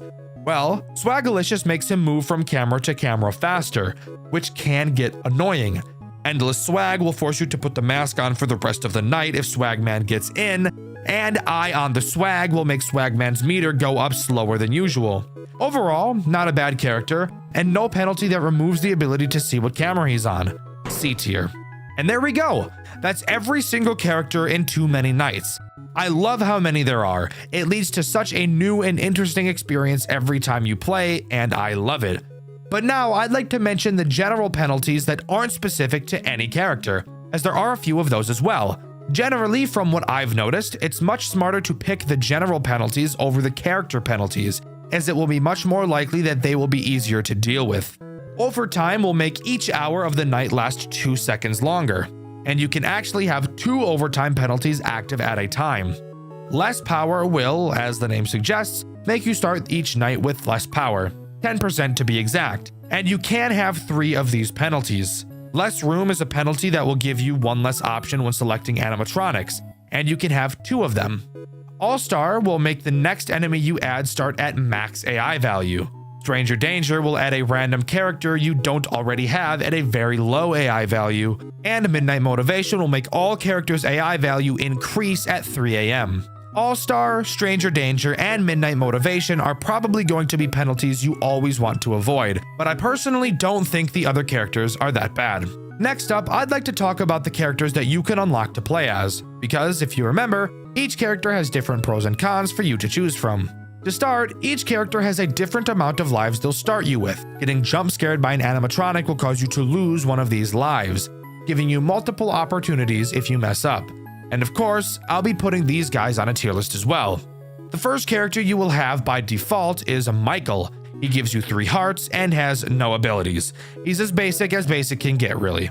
D tier. You also by default have 3 other much more interesting characters. The first being Elizabeth. She gives you 4 hearts and forces the enemies to have their AI values increase slower. But as a con, you'll receive half the amount of coins you'd usually get. The low AI value honestly makes her pretty valuable, but of course, never being able to buy anything is never fun. C tier. Evan is the next auto-unlocked character. He gives you 3 hearts, makes all enemies start on a higher AI value, but to compensate, nets you 1.5x more coins, which will be nice for when we talk about shops later in the video. High AI values are never super great, especially if you're dogshit at FNAF games like I am, but overall he is nowhere near the worst character to choose. C tier. Cassidy is the last character you'll unlock by default. She only gives you 1 heart and makes every single enemy start at maximum aggression, and forces you to pick a penalty every single night. She also will never allow you to see shops. Instead, you can use your money to remove penalties in animatronics. I don't care that you can remove things. Having to pick a penalty every night whilst also only having 1 heart is pure AIDS. F tier. Henry is the first character on the list to unlock. However, you can unlock them in pretty much any order you want. Henry is unlocked by beating at least 1 night while using Michael, Elizabeth, Evan, and Cassidy. Something that should be very easy to pull off. He gives you 3 hearts and gives you way more options when picking enemies, penalties, and shop items. However, you will be forced to pick more enemies and more penalties. The last thing you're going to want to do is give yourself more threats. So even though your option pool is bigger, the cons outweigh the pros here a lot. D tier. Gabriel can be unlocked by having 2 penalties active in a run that affect Freddy. He gives you 3 hearts, gives you a guaranteed shop every single night. But as a downside, each character comes with a few of their penalties already added. I'm sure you know what I'm going to say, and a lot of character-specific penalties are horrific. Sure, you may never have to pick a penalty after beating a night, but I really don't care about that as much as getting butt-fucked by character penalties. F tier. Jeremy can be unlocked by getting a power outage on night 3 and beyond and still surviving the night. Generally one of the harder characters to unlock. He gives you 5 hearts. You start the run with 500% power instead of 100%. The nights are shorter than usual, but as a downside, your power carries over from night to night. But don't let that fool you. 500% power is a lot of fucking power, and if you're good at enemy building, you can easily make that last a long time. And 5 hearts is a fuck ton. Easy A tier character. Susie will be unlocked if you die to Chica twice in a single night and then beat that night. She gives 3 hearts.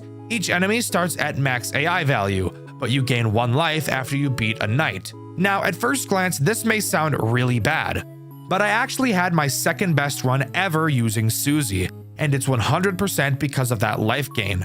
With characters always on max difficulty, there's no way for them to get harder. so you'll get used to them at their hardest difficulty pretty quickly. Sure, she's not the best, but she definitely isn't as bad as she sounds. B tier. Fritz is unlocked by having 100 or more coins at one time in a single run. He gives you 2 hearts, and your lives are attached to the number of coins you have. To be specific, for every 50 coins you have, that equals 1 heart. Overall, this character is more confusing than it will ever be useful, actively discouraging you from ever buying anything. You're better off just using Michael, as there's no real downside. D tier. Fitzgerald is unlocked by beating Night 5 in a run whilst only picking the leftmost enemies and penalties. I actually struggled a bit unlocking this character, so what does he do? Well, you start with 3 hearts, and each enemy and penalty are randomized each night, meaning the 3 enemies you pick on night 1 will be different on night 2, and you can also pay to reroll, as well as getting a shop every single night. This character really just serves as what I'm going to call a challenge character. You would never actually want to bring this character into a legitimate run, and because of that, I'm giving him an F tier. Sally is easily the most unique character out of all of the normal ones, and I'll explain what normal means in a bit. You unlock her by beating a night with both Percy Poodle and Rowan Rat on max AI values. Sally introduces a brand new mechanic, that being the pup pal from Playtime with Percy. It works in the exact same way as in that game, and the best part, your progress on the night is tied to it. No more waiting out the night. You will have to complete the games on the pup pal for the night to end. Again, this goes to serve as more of a challenge character than anything else, as playing Sally will by default make the game much, much harder. And because of this, I'm giving her F tier. Again, not because she's not a fun character, but because if you're trying to get far in a run, she's not the character for you. And finally, we have the man himself, Scott Cawthon, who is unlocked by completing Night 3 with every other character in the game. And of course, since he's the final character, he has the most interesting mechanic. He himself doesn't have any abilities, instead letting you pick the pros and cons from every other character in the game, allowing you to mix and match your favorite pieces from other characters. You don't need me to tell you that Scott is a broken character. I'm pretty sure you can figure that out. Easy S tier. And boom, that's every single playable character in Too Many Nights. So now we can start talking about the items that can be bought in the shop. I won't be going over each and every one, since there are literally a fuck ton to talk about, and this video is already long enough. But I do want to talk about some of the best ones to look out for. Early Out is an item that will make each night 2 seconds shorter. More Power will start each night with 10% more power. More Room will give you more options when picking animatronics. The Empress will give you 1 life and give you more options when picking animatronics. The Emperor will decrease every animatronic's AI value by 2. The Chariot will have you start each night with 15% more power. The Hanged Man will remove 2 random penalties you have activated. Death removes a random enemy. The Moon makes each hour 3 seconds shorter. Fritz Children's Bible will make items you can't afford never show up in shops, and Sparked will make sparks appear randomly on cameras, and touching them will increase your power. Those are all of the yummy mashed potatoes in my belly items that I like to look out for in the shop. Again, there are a lot more, but I think it would just be really boring to go over all of them. But there you go. That's everything you need to know, and as far as I'm aware, everything that Too Many Nights has to offer. I would highly recommend you give this game a try. It is some of the most fun I've ever had since starting this channel, and I actually plan on doing some Too Many Nights streams here on this channel. If that's something you're interested, let me know. Also, if you were interested, Too Many Nights is actually getting a version 2.1, and it's being worked on as I'm writing this. I'm super excited to see what it has to offer once it's fully released. This game is so incredibly unique and combines 2 of my favorite game genres of all time into one amazing game.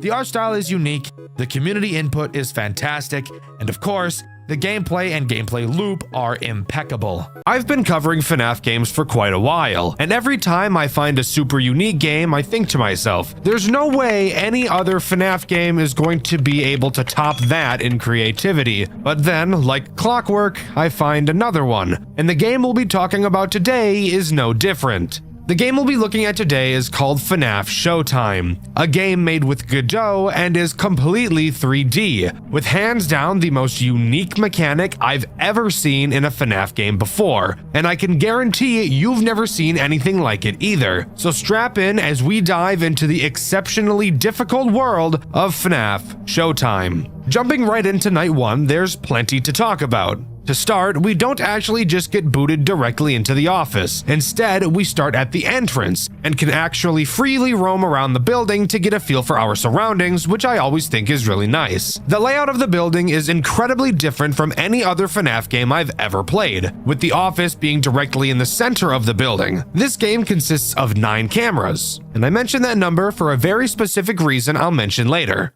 Walking around the building, we stumble into the main dining room and can get a glance at single-handedly the most uncomfortable animatronics I legitimately think I've ever seen. These things are rancid and disgusting. They got the British treatment with their teeth, too. That's nasty. What the fuck? Oh my. Look at that pot belly, bro. Dude, that cheek is nasty. That cheek is actually so gross. I don't like it at all. I don't think any kid would want to come to a restaurant with the characters looking like this. Anyways, moving to our office, we can talk about the tools we have at our disposal. And strap in because this might just be the most creative and horrifying FNAF game we've ever covered. In Showtime, you're stuck in the cameras once you start the night. You can never drop them, which means you can never close your doors. Not that that's an issue anyways, as both of the entrances to your office don't even have doors. This is where those 9 cameras I mentioned become super important. Your cameras are controlled by your keyboard, not your mouse, using the keys Q, W, E, A, S, D, Z, X, and C. If you take a look at the cameras, you'll be able to see which letter correlates to each camera. This is a system that took me very, very long to get used to, but it's actually super cool. Now, when it comes to looking around the cameras, Showtime isn't like most FNAF games. The cameras don't pan back and forth by themselves. Instead, you're in charge of manually controlling the cameras using your mouse, and you have full control of the cameras, being able to point them in literally any direction you want, which I think is really cool. You'll even notice that there's a camera in your office and you can actually see yourself at your desk.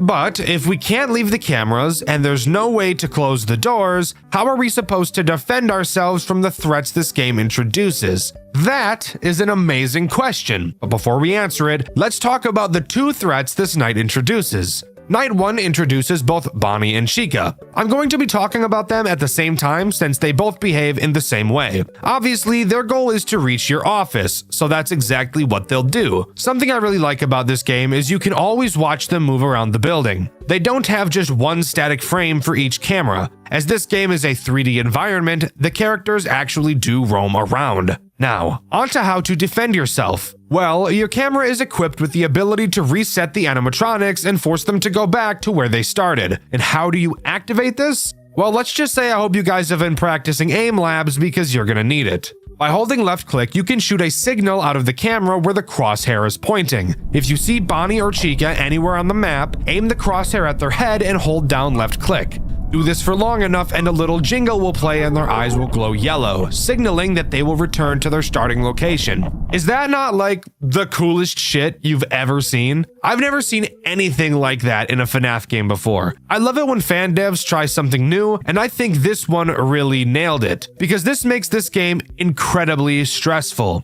And that's for one main reason. You'll notice that there are a bunch of employee-only doors all around the building, and that's for a good reason. If the characters could only come from one area, it'd be way too easy to just camp their spawn points. So, when a character goes into attack mode, they will appear from literally any of the employee doors around the entire map. They can start in the main dining room, they can start in the entrance, the 2 party rooms, Pirates Cove, the arcade. It doesn't matter. They can come from anywhere, needing you to constantly be monitoring everything and listening for footsteps to see where the characters are going to come from. It is hard to put into words just how cool and creative this mechanic is. Nope. Get the fuck back in there, dude. I want nothing to do with you. This is gonna be fun. This one's gonna be fun, dude. Holy shit. These characters move around a lot, so you will have to be tracking their heads constantly, which I personally think is really fun. And I think it's absolutely terrifying when you hear a character's footsteps, but you can't quite tell which room they're coming from. That mad dash looking around the cameras to try and find them in time really adds to the tension this game builds. Dude, where are they going? I cannot keep track of these guys for shit, dude. And it's only going to get crazier and more difficult as we continue. So let's move on to Night 2. Night 2 only adds one new threat to the game, and that threat is Foxy.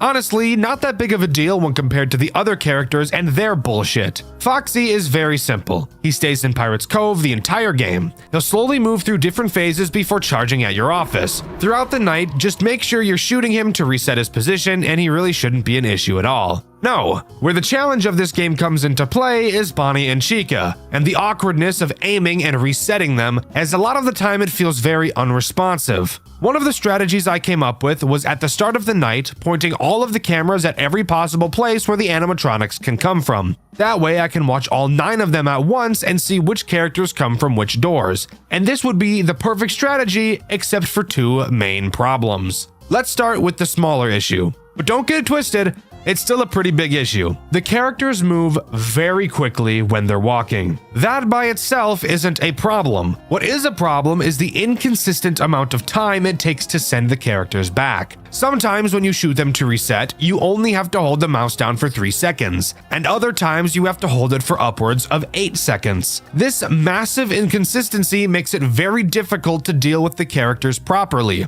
But now onto the much bigger issue, which I admit is partially a skill issue on my end, but it also shows one of the game's flaws. An animatronic can be in a room. No shit. However, if you're looking at a character in a room from a camera that is not in the same room, you will not be able to reset them, even if you can clearly see them and have your crosshair directly on them. I think this is a problem. As mentioned earlier, it can take several seconds to send these characters back. And they're very fast, so they will be switching cameras frequently. And you'll have to match what cameras they're going to constantly, since you can't reset them from the room that the camera isn't in, even if you see them. The part where this is a skill issue is, I haven't been able to learn the map perfectly, to know off the top of my head how all of the rooms are attached. When you control the direction of each camera, and there's 9 of them, it will very, very quickly become incredibly disorienting to even figure out which area of the building you're in, let alone track 2 characters that are constantly walking around all the time. Again, this specific part is a skill issue for sure, but I do think my previous point is an actual problem.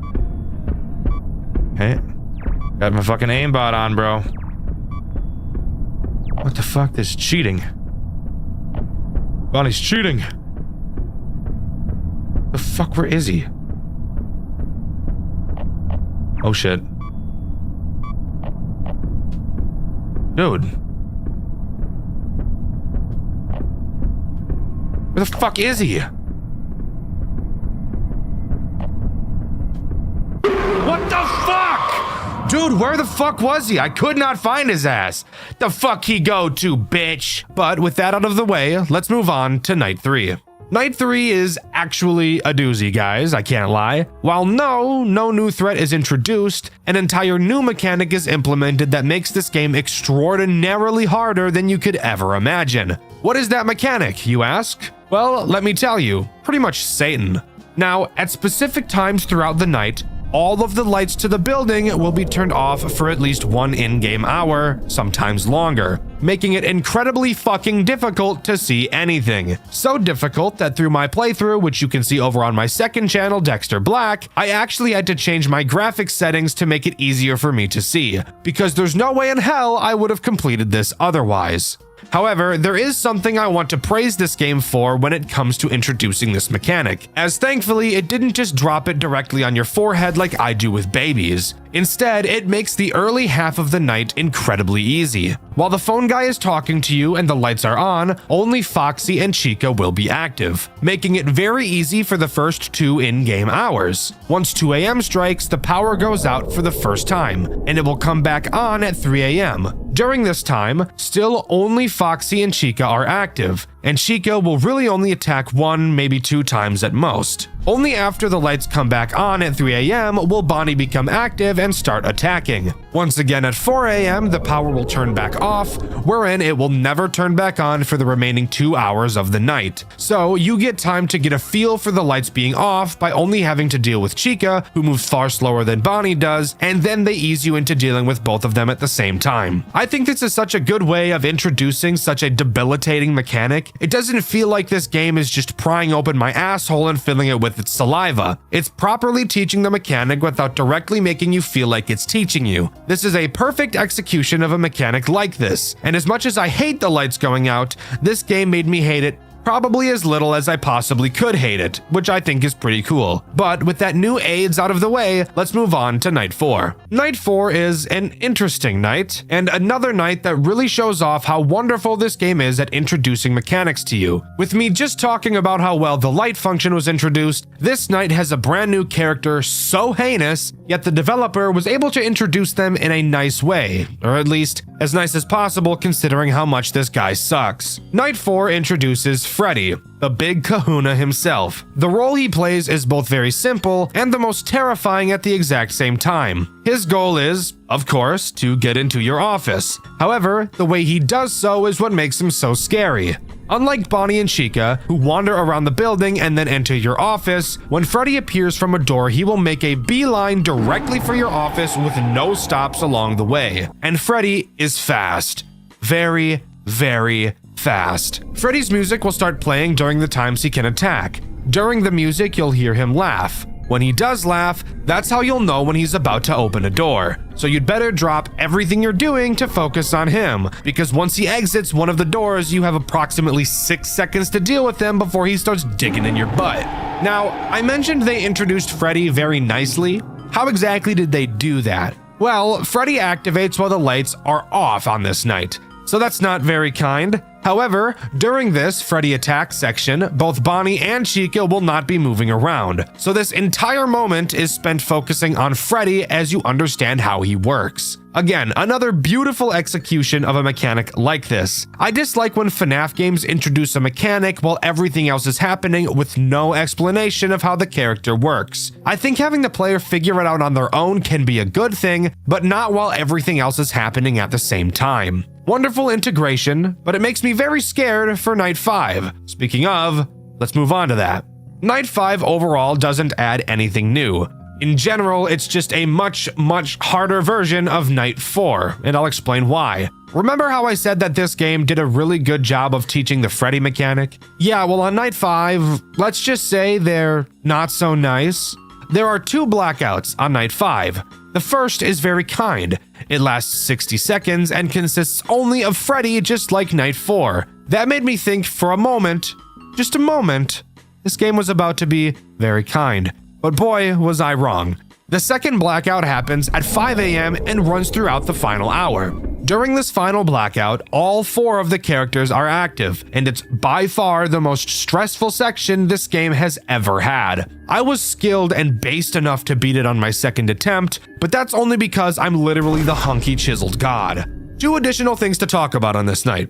The first is that it reveals another Freddy mechanic. That being, he can attack while the lights aren't out as well, except there is a big difference. Something you'll notice about Bonnie and Chica is that Bonnie is significantly faster than Chica is. During the lights out sections, Freddy will be Bonnie's speed, which is why he's so scary. But while the lights are on, Freddy will move at Chica's speed, still making him a big threat since he goes right for your office, but also makes him easier to deal with. The last thing I want to talk about before we continue is Golden Freddy. During my playthrough of Night 5, which you can see over on my second channel, Dexter Black, I actually had Golden Freddy appear. He appears in your office, and I didn't dare look at him with the office camera, but you can see I was looking at him through one of the party rooms. But with that, that's all Night 5 has to offer. I assumed there would be some form of cutscene after completing it, but no.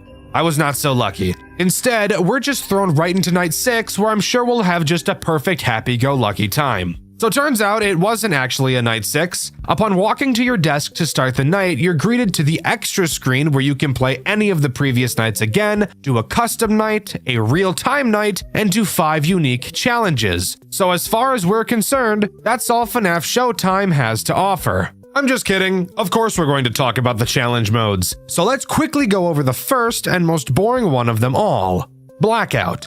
As the name suggests, the entire night has the power out. So say hello to Usain Bolt Freddy pile driving your rear from the back for the entire night. Not a very interesting challenge mode, but definitely a challenge mode nonetheless. The next challenge is called Find the Cupcakes, my personal favorite challenge mode, and you'll never guess what it is we have to do on this night. Throughout the cameras, 10 cupcakes will be hidden. All you have to do is find each of them and reset them to collect them. The only threat active on this night is Chica, which makes sense since it is her cupcake, but I do feel it makes this challenge far too easy. I think having all the characters active but at lower AI values would make this challenge much more interesting. This next challenge we're going to talk about is very, very evil.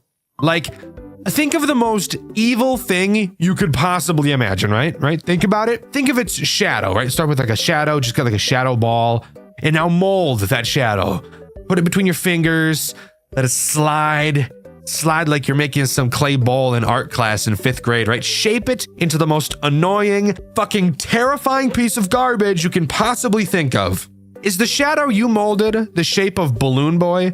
Because if it is, you guessed this challenge night perfectly. This challenge is called Camera Problems, and I bet you can take a perfect guess as to what that means. During this night, while all characters are active, Balloon Boy will occasionally, and very frequently I might add, cause one of the cameras to break. When he breaks a camera, he himself will be present in the room of that camera and you'll have to reset him. But how do you do that if you can't access the camera?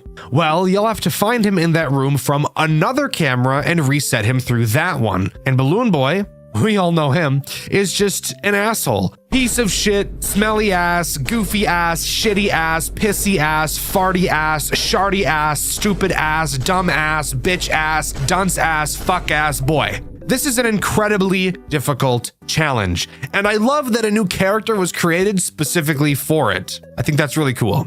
The next challenge is called Above and Below, and did something I would have never expected. All it does is add a brand new character alongside all of the other ones we've already been having to deal with, that character being Mangle, who is by far the most terrifying character of them all. You'll notice that above each employee door, you'll also find a vent. These vents are where Mangle comes from.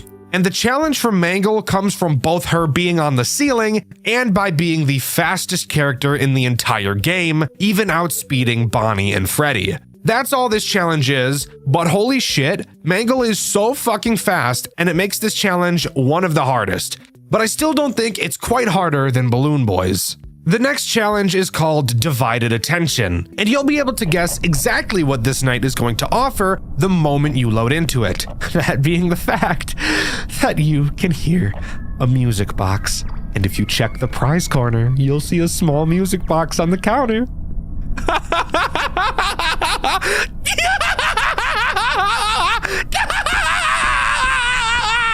That's right! This challenge just adds another fucking Foxy to constantly look after. Isn't that just fucking amazing? Yeah, needless to say, I'd like to move on as fast as possible. But with that, that's all of the challenges that FNAF Showtime has to offer.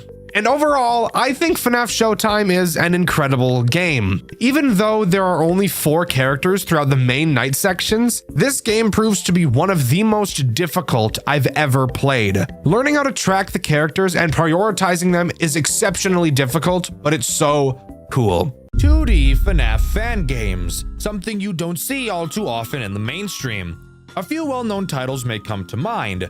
Maybe you think of Playtime with Percy, One Night at Flumpty's, or maybe Too Many Nights pops into your head. However, as of recently, I'm sure there's another very popular 2D FNAF fan game that you can think of. One that's made the rounds in my comment section so much that I can't release any video without getting asked to cover it. Five Nights at Frederick's. I was honestly expecting to not like this game, and no, it's not because it's popular. Do you ever get that feeling where you look at something and you just feel like you're not going to like it? Food is a great example. Sure, I've never tried a Brussels sprout, but I can guarantee you that I'm not going to like it.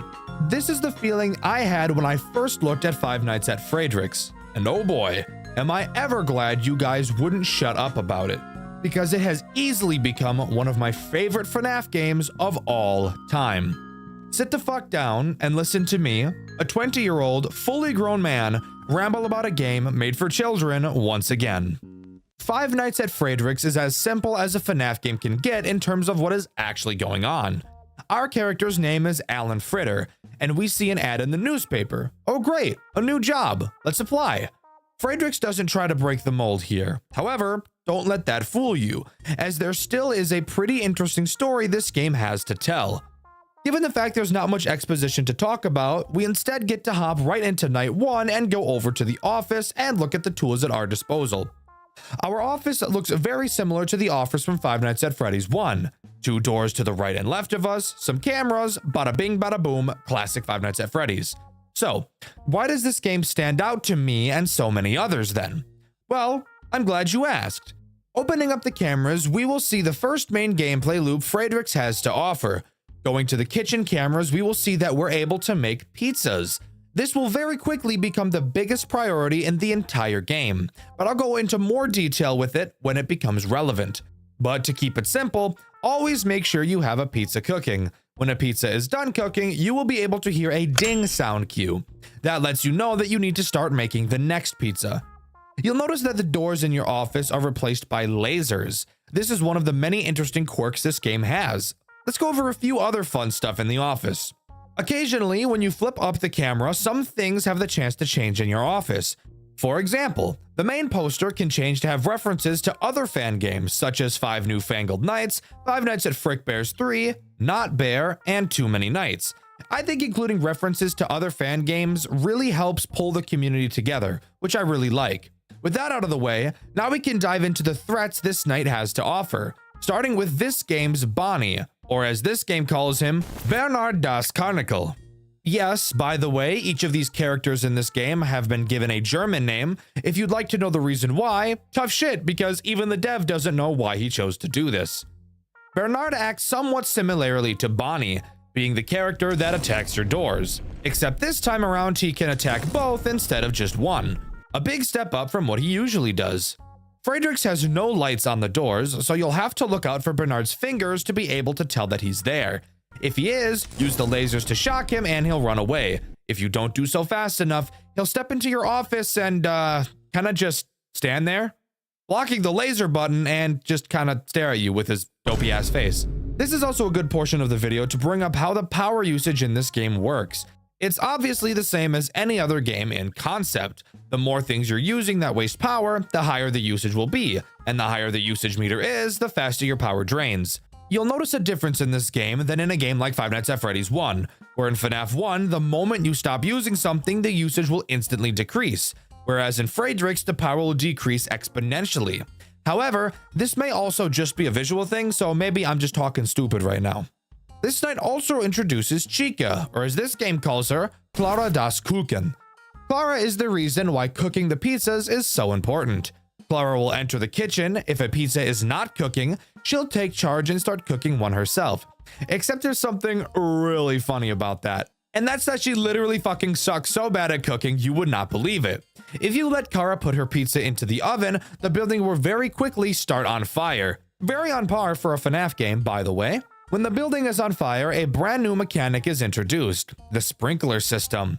If your building temperature reaches 120 degrees, none of the electronics in the building will work. That means no cameras and no lasers. This, of course, will result in a death, so you have to use the sprinklers to stop the fire. I honestly think that the sprinkler mechanic is the coolest addition in this entire game. Once you use the sprinklers, the monitor in your office will display how wet the building is. The higher the percentage, the longer it will take for things to activate when used. For example, once you use the sprinklers, it will shoot up to 100%. If you were to then do anything, from trying to start another pizza to using the lasers, you would have to wait around 2 seconds before they would actually activate after pushing them. This doesn't make the game impossible, and this percentage will slowly decrease back down to 0, but this is actually so fucking cool. It's something I don't think I've ever seen before. If you fail a mechanic in the game, instead of just losing, you're given the opportunity to correct yourself. However, it does come at the cost of needing you to react even faster until the wetness goes all the way back down. Yes, it does make the night stressful, but I think it's super cool and once again is my favorite mechanic in the entire game. Let me know what you guys think about it in the comments below. There are actually no post-night minigames in Friedrichs, which honestly feels weird to say since I usually spend a pretty decent amount of time in each video talking about them. But since there aren't any, I'm safe to move on to Night 2. God, this game just makes my days so much better. Night 2 introduces 2 new threats. Let's talk about the character you'll recognize more first. Foxy, or as this game calls him, Felix der whatever the fuck, I'm not gonna try to say that. Surprisingly, Felix wasn't given a Foxy-like mechanic. Instead, he almost does the opposite. Kind of. Where in FNAF 1, the more you watch Foxy, the less he moves. Felix is the opposite. The more you watch him, the more he moves. And in much the same way as Foxy. And by that, I mean you don't really have to be looking at him, but rather just have the cameras up. You see, Felix might just be a little bit of an autistic fellow. He really likes this spinning casino wheel. So much so that he will get very upset when it's not spinning. Depending on the difficulty setting, you will have a predetermined number of times that you can flip up the camera before the casino wheel stops spinning. And when it does stop spinning, Felix will haul ass to your office to politely ask you to spin it for him again. He's checking up. He's like, please, turn the wheel back on. I like it when the wheel is on. When he's in your office, he'll block the laser button, preventing you from keeping Bonnie or another character we'll mention later out. To spin the wheel, all you have to do is go back over to the camera and push the spin wheel button, where he will then sprint back out of your office to continue watching it spin. Felix and his mechanics remind me in a way of Clara, a general timer that counts down to an event that will make your run more difficult, and its fix is to just click a button on the camera. Now, you might think that because of that, I'd call this a lazy design, and while technically yes, it is pretty much the same recycled mechanic, I actually think that it makes the gameplay loop more enjoyable. Why? Well, Five Nights at Friedrichs gets you into what I like to call a flow state while you are playing. Every single mechanic in this game works together to make the entire experience feel satisfying to play. Most mechanics in this game are reaction-based, which is something I like to think I'm pretty good at.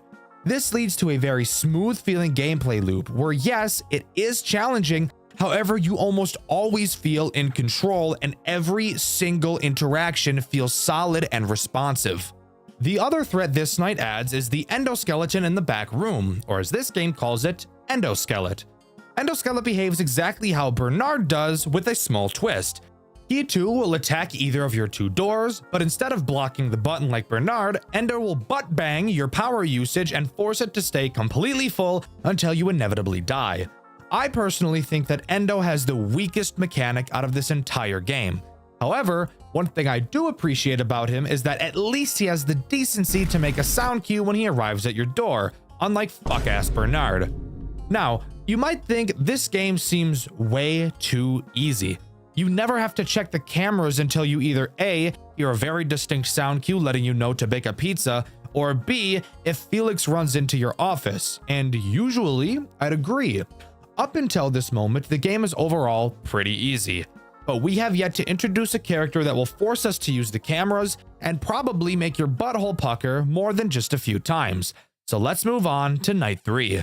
Night 3 introduces the main attraction himself, Freddy, or of course, as you already know, this game calls Friedrich Fazbear.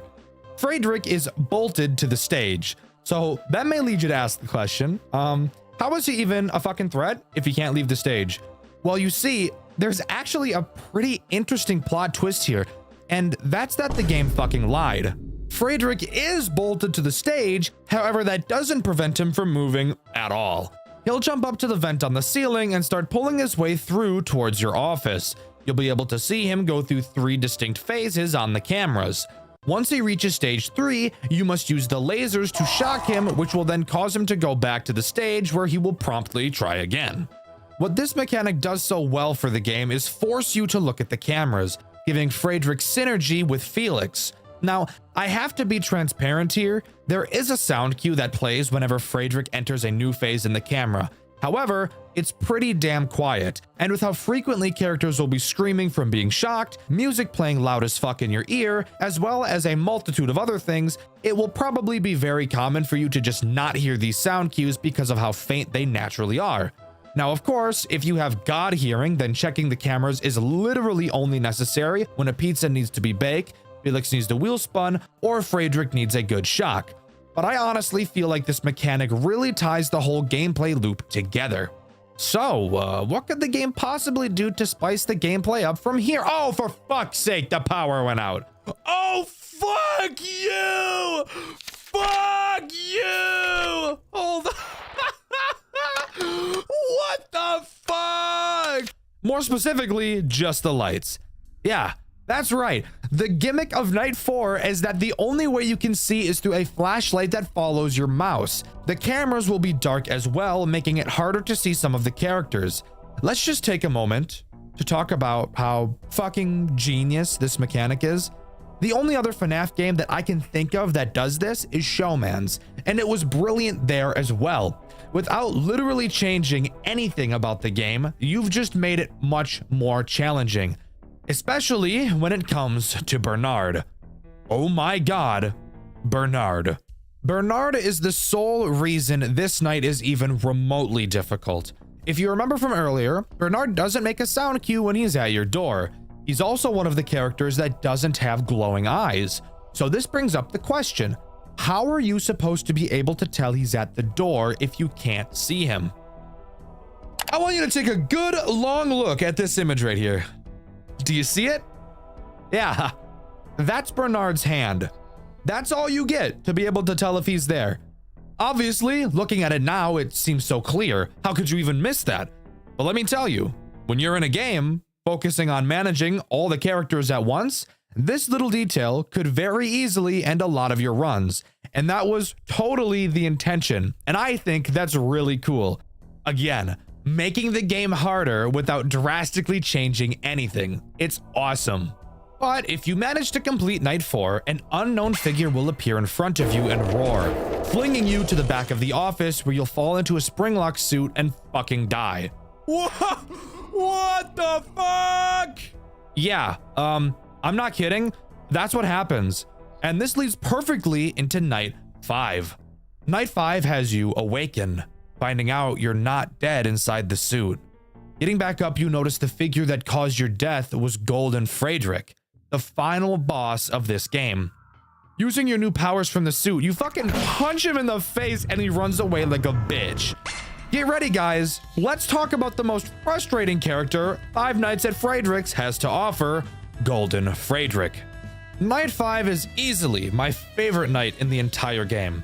This is the night that really shows off the flow state you can get into while playing this game, and I'll explain why as we go. To start, let's go over how Golden Friedrich works. Golden Friedrich has 4 means of attacking you. The first attack has him go to either of your doors like Bernard. A noticeable sound cue will play, that being him laughing, which by the way you should get used to because he's going to be doing that a lot throughout this night. Deal with him by using the lasers how you'd expect. The next mechanic has him dive into the vent like Friedrich. Deal with him the same way you would Friedrich, just by using the laser. Now we can talk about the other 2 attack methods that aren't seen anywhere else in the game.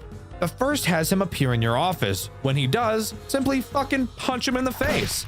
As you can tell by the look on his face after doing so, he is so incredibly shocked that you would even have the balls to attempt something like that. So insane, so he will quickly leave. The final attack, the most soul-sucking, fuck-ass, bitch-ass mechanic. I want you guys to take a guess what he could possibly do. That's right! My least favorite fucking FNAF mechanic ever designed! Teleporting to a random camera and having to search for which one he fucking went to and stare at him until he goes away. Friedrichs, you were doing so well. Why'd you have to do this to me? Why'd you have to bend me over and just fuck me right up there?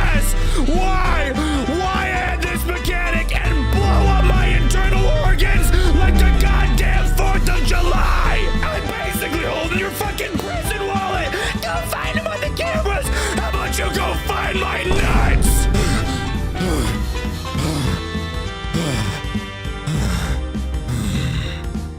But hey, at least the rest of the night is pretty cool. Unlike most boss fight nights from FNAF games, this night doesn't make the boss the only threat throughout. However, this night will slowly reintroduce the characters you've been going up against as the night progresses every hour.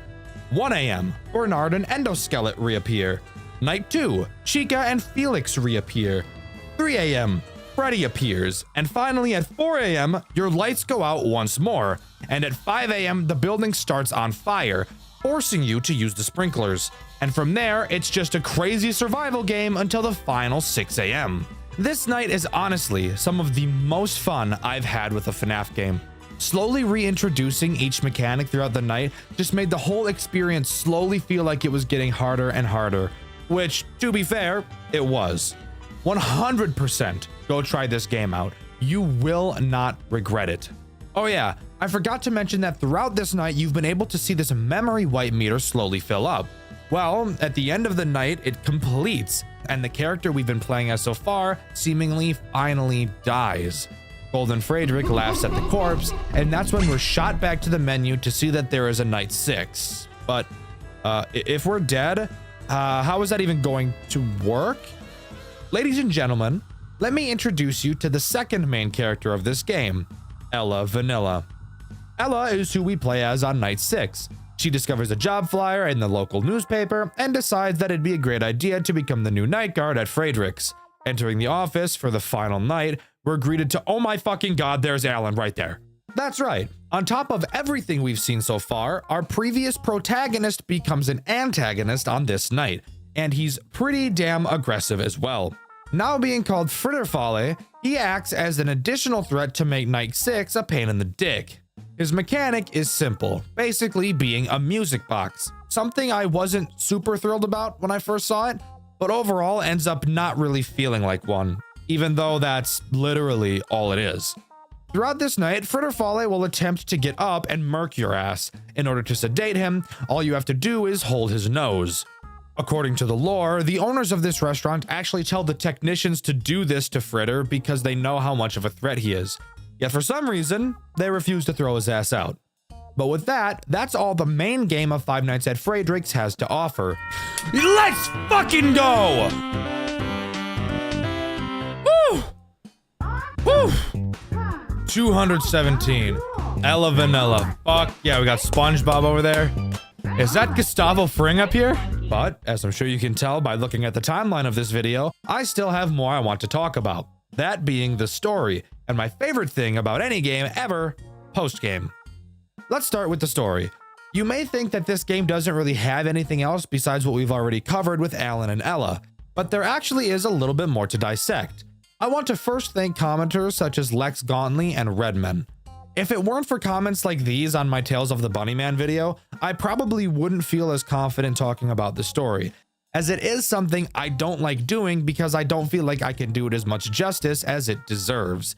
I also really want to thank City, the owner of the FNAF Game Wiki, for reaching out to me on Discord to tell me about certain things and clarify any questions I have when researching these videos. Let's start by getting something out of the way. Frederick's Pizza is not a chain restaurant like Freddy Fazbear's, instead just being a standalone restaurant. The animatronics used to be kept in a location known only as F-NJ02. What the hell does that mean? I have no fucking idea. But at some point, these characters were transferred to another location known as F-PA09, which is the restaurant we see in the game. Throughout the game, you learn how to deal with the threats through the pages of the service manual on your desk. Turning over these pages will slowly tell a very disturbing story. They reveal that each animatronic were noted to have unknown human remains making up a majority of their body.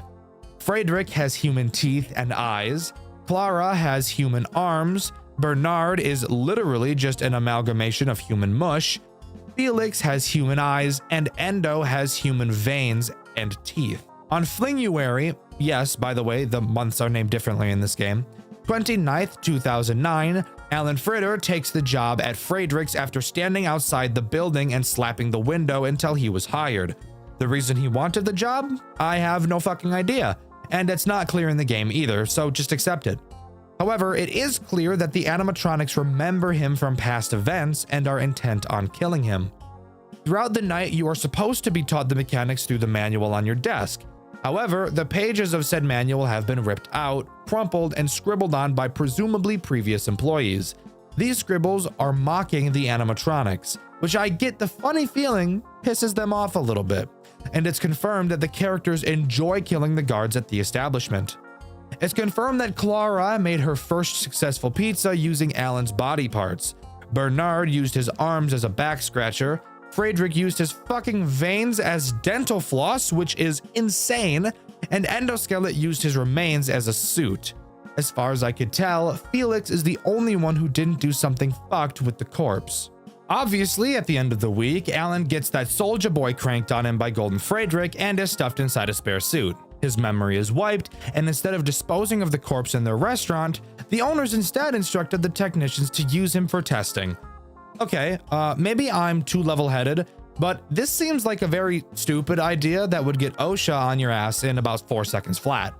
Of course, Ella Vanilla later takes his position, and we play as her in Night 6.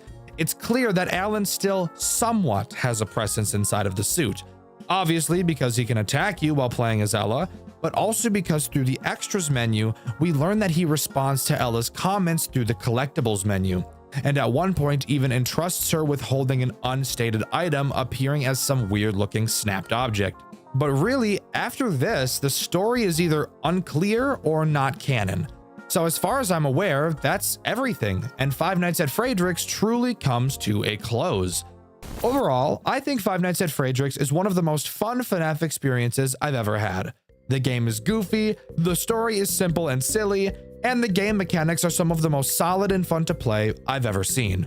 The amount of post-game in the extras menu is also more than I've seen in many other FNAF games, and I definitely recommend you give it a try. But let me know what you think. Do you agree with me, or do you think Frederick's isn't that great at all? Let me know in the comments below. In my juniors video, I asked you guys who your favorite non-official FNAF character was, and my favorite answer was this one by Mateo. They said Simon from Pop Goes, and yeah, take a look at him. No words necessary, he looks sick. The question of this video is, what was the first FNAF game you ever beat the max mode of, and what motivated you to do so? With the question of the video being asked, subscribe to the channel, I'd appreciate it a lot. I've been Dexter, and I'll see you all in the next video. See ya!